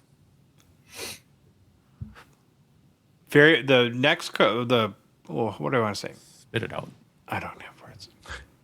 The player that a card for a player I don't own today that will be my next purchase will be a Gordie Howe auto. I don't have any Gordie Howe cards, and I feel like I need to check the boxes of iconic autos. And I think that Pauly's completely off his rocker. There's no way they'll have 6 players score 20 goals this season. I don't know much about Frondel, but he was very highly touted, so that I won't speak on. I think Bedsy will, if he stays healthy, he could get up there to 40, and I think he'll break 40. He's a sniper. That's he needs to get there, and I want him to. Yeah. The problem is he's already going to be starting the season late with his shoulder, so he's not even going to get a full season in already. But he's that good. Maybe He'll be fine. Yeah, maybe. So I mildly collect Bedard. I would like to really collect Bedard. I don't have the bankroll for that. It's the middle of the summer too. I'm busy as heck. I can't really think of anything else. Based on Josh's answer and Louis' previous purchase at the show, I feel as though I was about 3 months too early telling everybody what I was doing because I don't have all the Gordie Howe autos I want yet, and that upsets me. And now I have to pay a lot more money, and I have to compete with my friends, which I didn't before I would yapped about it. I'm done. So, yeah, it's okay. That's good, man. Yeah, but I haven't them joined all. it, so I'll replace you and I'll compete with. Yeah. I don't think you have to worry about me and Louie as much as Dave there, Phil. Yeah. Because I don't worry about Louis. I did 10-minute lap. I lost my card. The last person in that entire building I thought would buy that card. Are you serious? There's a story behind this? No. Oh, sorry. It's all no, I wouldn't. Don't worry, I would do it to you too. I did. If you didn't know, it's okay. If you knew, different story. You had no idea. It's okay. Yeah. The I can't odds wait are to hear this. astronomical. Okay, next one. Here we go. Or did everyone answer? Yeah, we're Josh, good. you didn't answer. That's fine. yeah, I did. I fumbled over Gordie Howe. Okay, Yeah, that's yes, right. that's right. Based on Josh's answer. Okay, next one. Instagram. Upper Sion North. I struggle with that. How much are the Sid the Kid cards going up in the next few years as he climbs the all-time points rankings before retirement? I think he's pretty up there. I mean, if anything goes super, super higher, it's not gonna stay. Maybe in 10 years, sure. Like up, down, but always a little bit up. I don't think there's going to be an astronomical jump anytime soon. Little bits, sure, but I don't know. Josh? Yeah, he's like a blue chip stock for me. Steady Eddie. As long as the hobby's doing well, his cards will go up over time, and his legacy is pretty much set. And it's actually I don't love the wild ride of prospecting, the high swings of ups and downs. This is what I collect, and so I'm happy that Sid is in this situation. Yeah. Good answer. Yeah. All right, we can end there. Yeah, I said $5 to $6. Oh, I'm sorry. I thought it was the previous question. I'm sorry, Louis. Yeah, 5 to. That's very accurate. Dave, anything to add or not really? No. Nope. Good. Instagram. Oliver Collector. Any chance to have a new set of SP signature legends in the near future? I think we want to, but we don't want to, right? Boxes were loaded, at least the 2 I got. Autos were hard signed and no rookie young gun drama. You can't do that a lot though, right? Maybe every 10 years, every 8 years they can, but even that, I don't think you should, right? I think if you do, I don't mind them doing legend sets. Just do a different type of set. Don't no remake future that same watch set. autos. No. They could do O-Pee-Chee Platinum Legends. Right, something Seismic like gold that, recording or- now? Yeah. Let's go. Oh, You just keep going. No, keep going. It's okay. do you punch your cat or what? I think he spilled his coffee. Oh, I think he just found that Yeah, exclusive you McDavid he pulled. took it from me. I was going to say, oh, hey, look, McDavid card. The McDavid card caught the whole coffee spill. What do you guys think of a Legends buyback set? Oh, that could be cool. Sure. Where they I like take buybacks, but Billy's like- lazy. Yeah, I think the challenge with buybacks though is they can't do any tops or O-Pee-Chee cards from pre whatever 19, when Upper Deck owned the brands or owned the rights to O-Pee-Chee. Someday you just do not need to be the voice of reason and just agree. Yeah, is your card okay, Phil? Just keep. Can someone else read the next question? Sure. All right, Are we done here? I think so. That Yeah. okay. Oh, I'll read it. oh no. Yeah, go ahead. I got some. I'm lazy, so instead of looking for myself, I'll ask you. We are now 3 years into the lifespan of flagship Outburst cards. Which card is more sought after and or possibly more valuable to collectors? The new Young Guns Red Outburst out of 25 or the old-fashioned Young Guns High Gloss out of 10? Which would you hope to pull from a hobby box? Cheers, and thanks for all the hobby insider info. Ooh. Go ahead. My answer was I was too lazy to answer. Well, Go. go ahead, Dave. No, you go first. I would you guess go. that the high gloss will still edge out the red outburst in value, but it probably too narrow of a margin given the difference in serial numbers on the cards. Here's the thought I had out of this question though. Would you guys be in favor or think it'd be a good idea for Upper Deck to maybe reimagine the exclusives and high gloss designs and maybe punch them up a little bit to make them compete visually a little bit better with the outbursts? Yeah, maybe so. That maybe that's the direction that would make it. Because exclusives have kind of gone really to the wayside, right? Like Mhm.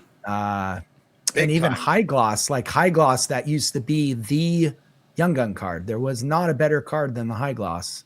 Now the gold Outburst is better, and now even the out of 25 red Outburst is competing for second best. So Yeah. it's very interesting, but it's because that card design is so good. It's so good. And I'm not saying like make them an Outburst parallel. Do it, have them look different, but just jazz them up a little bit. Yeah. Also, Fair.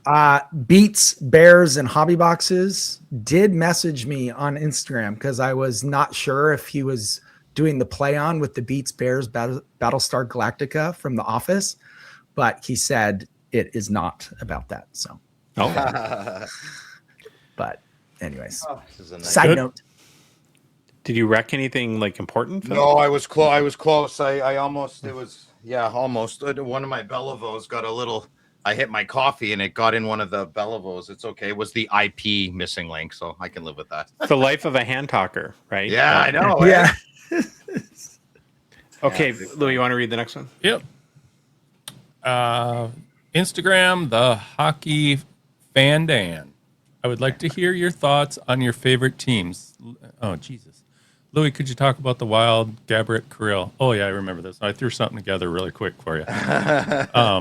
I said, so Gabbert, always be great. He was really our first superstar, which that's taking it too far. I don't think superstar would be the right word, but that's what came to mind. That gave the Wild franchise some great, great moments over the years. But Kirill, on another level, he's the Wild's first player I've watched where I truly feel like we have one of the better top 5 players in the NHL, so it's fun to see. I could go on a big rant, but I don't want to. There's a lot you could say here. But since you asked about those two, Gabbert was good, but not a superstar, right, Josh? He was really good, though. No. Kirill's our best player. Gabrick wasn't a superstar? I don't know. No. See, I wouldn't call him that. That's crazy. I always just assumed he was. What's your definition of a superstar? A really good player that's the best top 2 on his team, I guess. Yeah, I think I have a little more elevated Yeah. designation than that. Okay. I'd just call him the second best player on the team. Okay. Okay. If you want more, though, Hockey Fan Dan, I can tell you more sometime. Oh, Phil's up. Okay. Unless you want me to get it. No, okay, go ahead. Discord, Peachland cards. So this happened to me last week while out of town. Our home had to be evacuated due to fire activity. Thankfully, my son was home and we were able to tell him where important documents and valuables were to grab. As my collection is well organized, I was able to easily tell them what to grab. Two tables and or 2-row box. Top loader binders. Oh, 2 top loader binders and a row box with my Burry and Crosby cards. These were some of my most valuable cards and probably 80% of my collection's value. Thankfully, after 8 days evacuated, we are all home safe. The question is, if you had to tell someone who knows nothing about cards and has 5 minutes to evacuate, what to save from your collection? Well, thankfully ahead. everyone's Josh, okay. Go ahead. Yeah, right. Thankfully, Peachland, you're okay. Hope to never be in that situation. I'm definitely not that well organized, so all my good cards would burn, which would be sad. But I don't know, and I don't know if I would care at the point. I think I would just want if there was 5 minutes to do it, I would just tell my kid to get out of the house. Yeah. Get in there. You got 5 minutes. Louis, what do you think? I would just tell him to grab that orange case and anything on my shelves. Dave? Well, pretty much everything I have that's the most valuable is in my safe, but I think only me and Rebecca know the combo, so I don't think if my kids could get into it. So Is it 1, 2, 3, 4? Yeah, exactly. 1, 2, 3, 4 pound. I have a save everything super expensive, not necessarily valuable to my heart, but financially is in my safe, and it's bolted to the ground, so no one's running out with anything. I would just grab one of my monster boxes, I guess, and run. my top loader binders. There you go. I'm good. Yeah. Yeah. Okay. Next one. I lost the notes, so I got to read it. I was just gonna say, add to that. That is probably the main reason why I got a insurance policy for my collection, is because in California we do have wildfires and they can happen at any moment, and you can be evacuated without any notice. And so we don't really have flooding or some other natural disasters that you might have somewhere else, but fires are real. And my safe, even though it is a fireproof safe, it's fireproof for about an hour, so it's really not fireproof. So if you're concerned, get an insurance policy. Louis, can you read the rest of the questions? I'm having a mini panic. I want to make sure my cards are okay. If you guys don't mind, if you can run the table, please. Yep. Louis got it. I'm on it. Where are we at here? Gunther Cards 96. Good morning, boys. As we inch closer to the 26-27 season, what's one team and one player you each think will have a monster campaign? Maybe we will get another Baba Louie hobby hot take here. Keep up the fantastic work. Love what you guys add to this great hobby. Josh.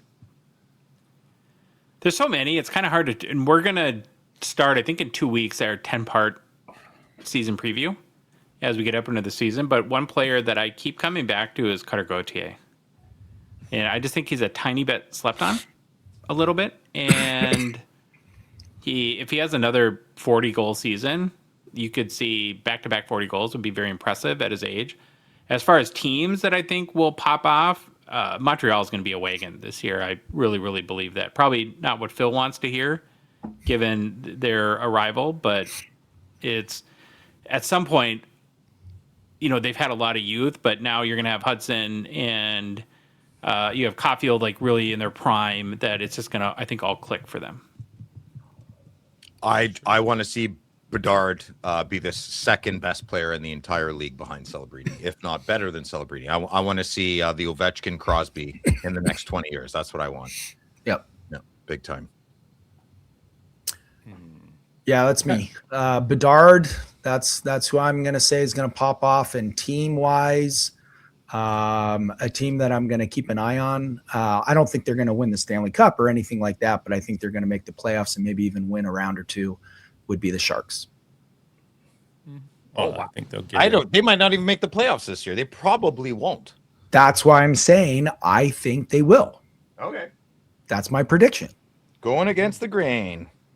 Well, here's my hobby hot take sleeper pick for the year then. That was another Baba Louie hobby hot take.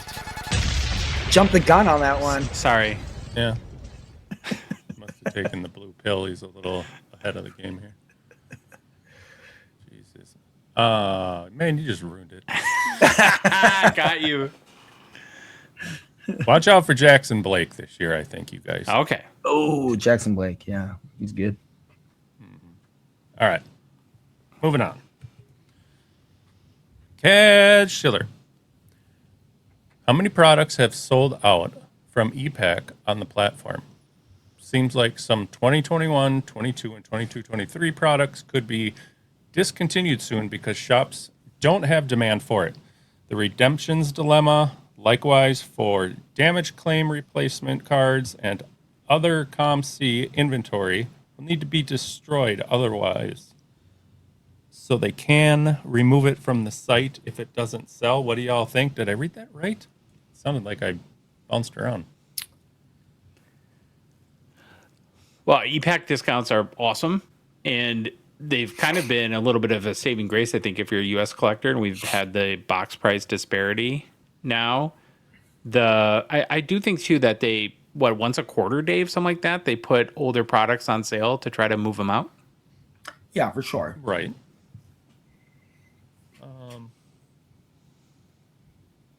I don't know. What was the one product you were talking about the last show? That Metal. Metal? Yeah. Did you sell that out yet from your comment? I haven't looked. But yeah, I mean, I don't know. It's I don't really dabble in e-Pack, so I guess I'm kind of a bad You person. should. It's fun. I know, but the one time I dabbled in e-pack, I got completely crushed. So now I did make some mistakes, but yeah. But yeah, with redemptions, like how does that work too? Because if you are buying some of the old products and you hit a redemption card, are there redemptions in e-pack? Do you know? Can No you idea. buy whole Probably. redemption cards? I have no idea. I have no clue. I wonder if that's not part of it. We'll have to Don't ask know. Tori. We'll ask Tori. He's the e-pack man. All right. You're good? Everybody's good. Great. Instagram, HabFanNS. Have you ever been Jeff Jones? No, listen. He called me about that. Anyways. Go on. I have. And I'd recommend it as long as you're sober and all your shots are up to date. Jesus. We good? What a guy. No, Jeff Jeff Jones is the best. He's He- awesome. Jeff is um, the best. I very, very much like Jeff. Yes. Just Thank you, not Jeff, enough to buy- for buy writing cards. the question. All right. Instagram. Ulrich Horncello. Hockey cards. Is it possible to say how high the risk is of an autograph on a card fading when sending it to PSA? I imagine that with certain products like Premier and O-Pee-Chee Platinum, the way the cards are stored is relatively important given the current processing times, especially regarding prolonged UV exposure. Josh, you took the words out of my mouth, so you can answer. I would assume that, like most warehouses, the PSA warehouse has no windows, and that the cards are I think that even though they'll probably be there for a while at this point, Ulrich, that autos should be pretty safe there. That's probably a bigger risk sitting on your desk at home where the sun's shining through the window. Yeah. Full Have your agreement beautiful auto sitting next to you in the morning while you're reading the paper. Mm-hmm. Oh, does that make us old? Pretty Yes. much. All right. Okay. I think this is the last one. Instagram, Max Collectibles Card Plus. Hey, boys. With the Celebrini Gold 101 hitting record heights, do you think that the Celebrini cards are still going to climb in value or bottom out and crash next year if he doesn't keep up the pace with his points total? Keep up the good work. I think this just set a bar for other Brini cards, not that they haven't been selling for crazy money, but to creep up for a while yet. Now what happens if he tanks next year? Oh boy, I don't know. I hope not a lot for a lot of people. Well, I think the key question in my mind is what's the minimum he would have to perform or produce points wise to keep his market even where it's at? I mean, it's the bar is set so high. For him, That- I don't know, 70, 60, 60, 70. Well, he had 120 points almost last year. If he scores 60, I think his market crashes. Yes. Well, that's the worst.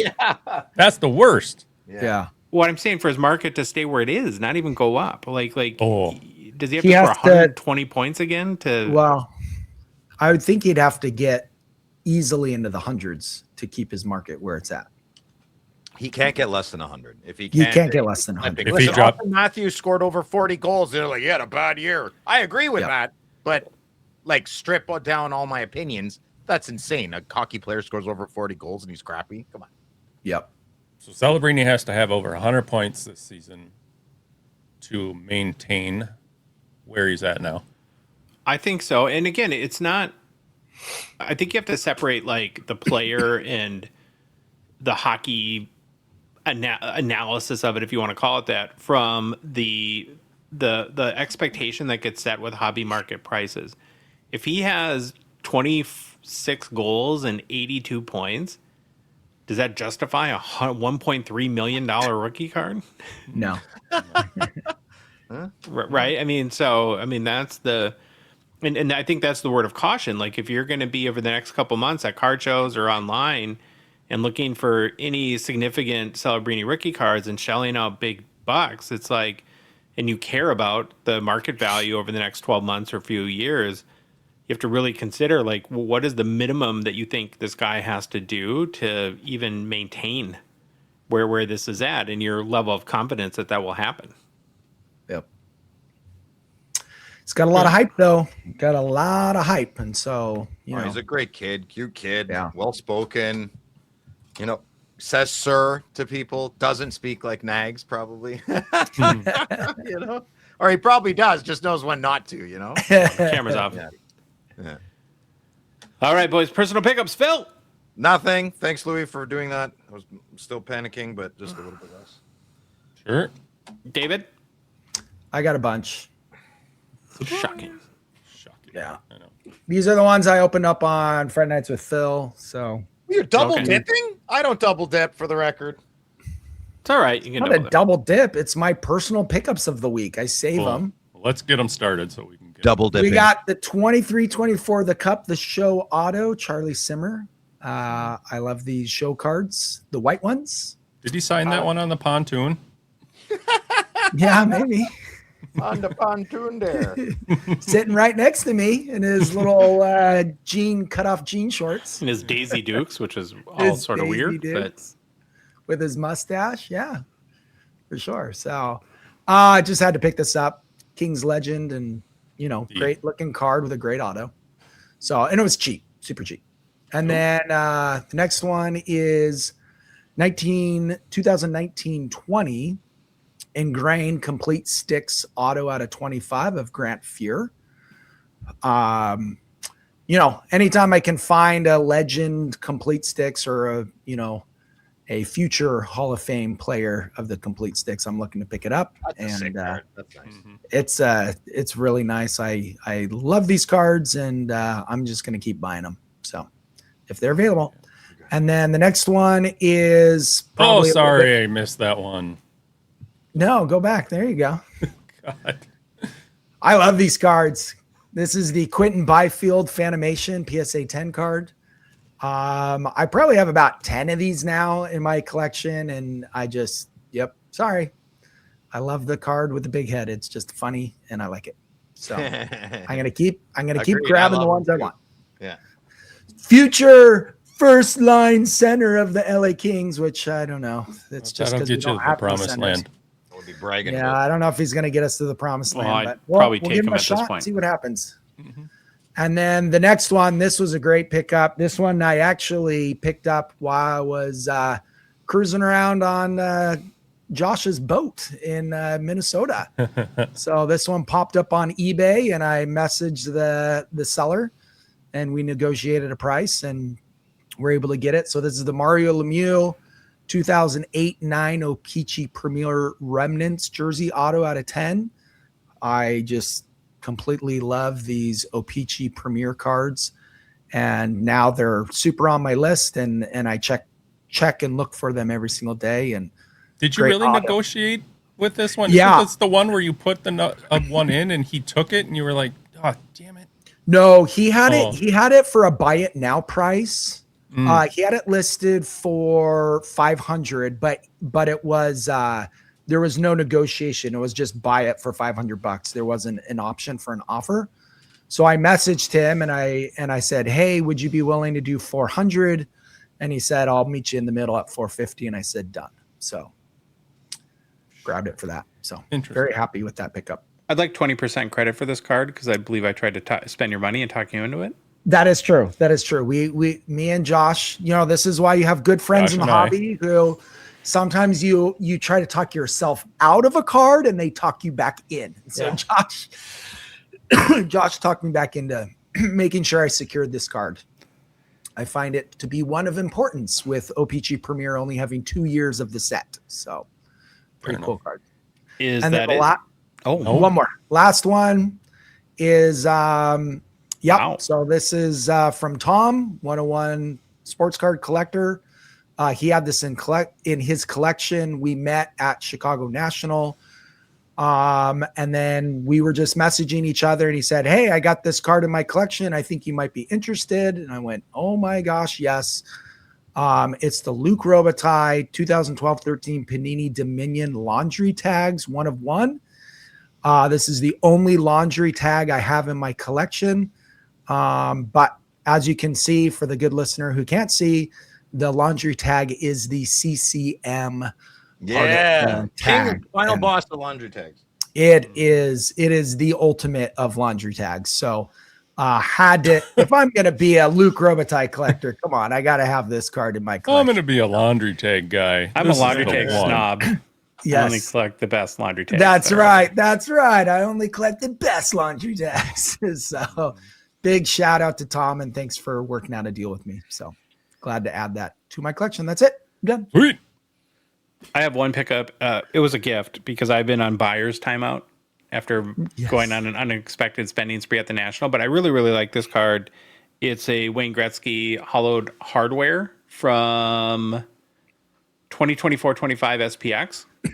And it's just a very cool card. And I can't remember who gave it to me. I'm sorry, but thank you. And remind me if you see me in the future, and I'll thank you again. Oh, how nice. Yeah. That is special shout out. All right, Phil, what's the damage, or is everything okay? Nah, it's done. Yeah, it's toast. The Belleville? Yeah, it's gone. It's I tried to save it. I messed up.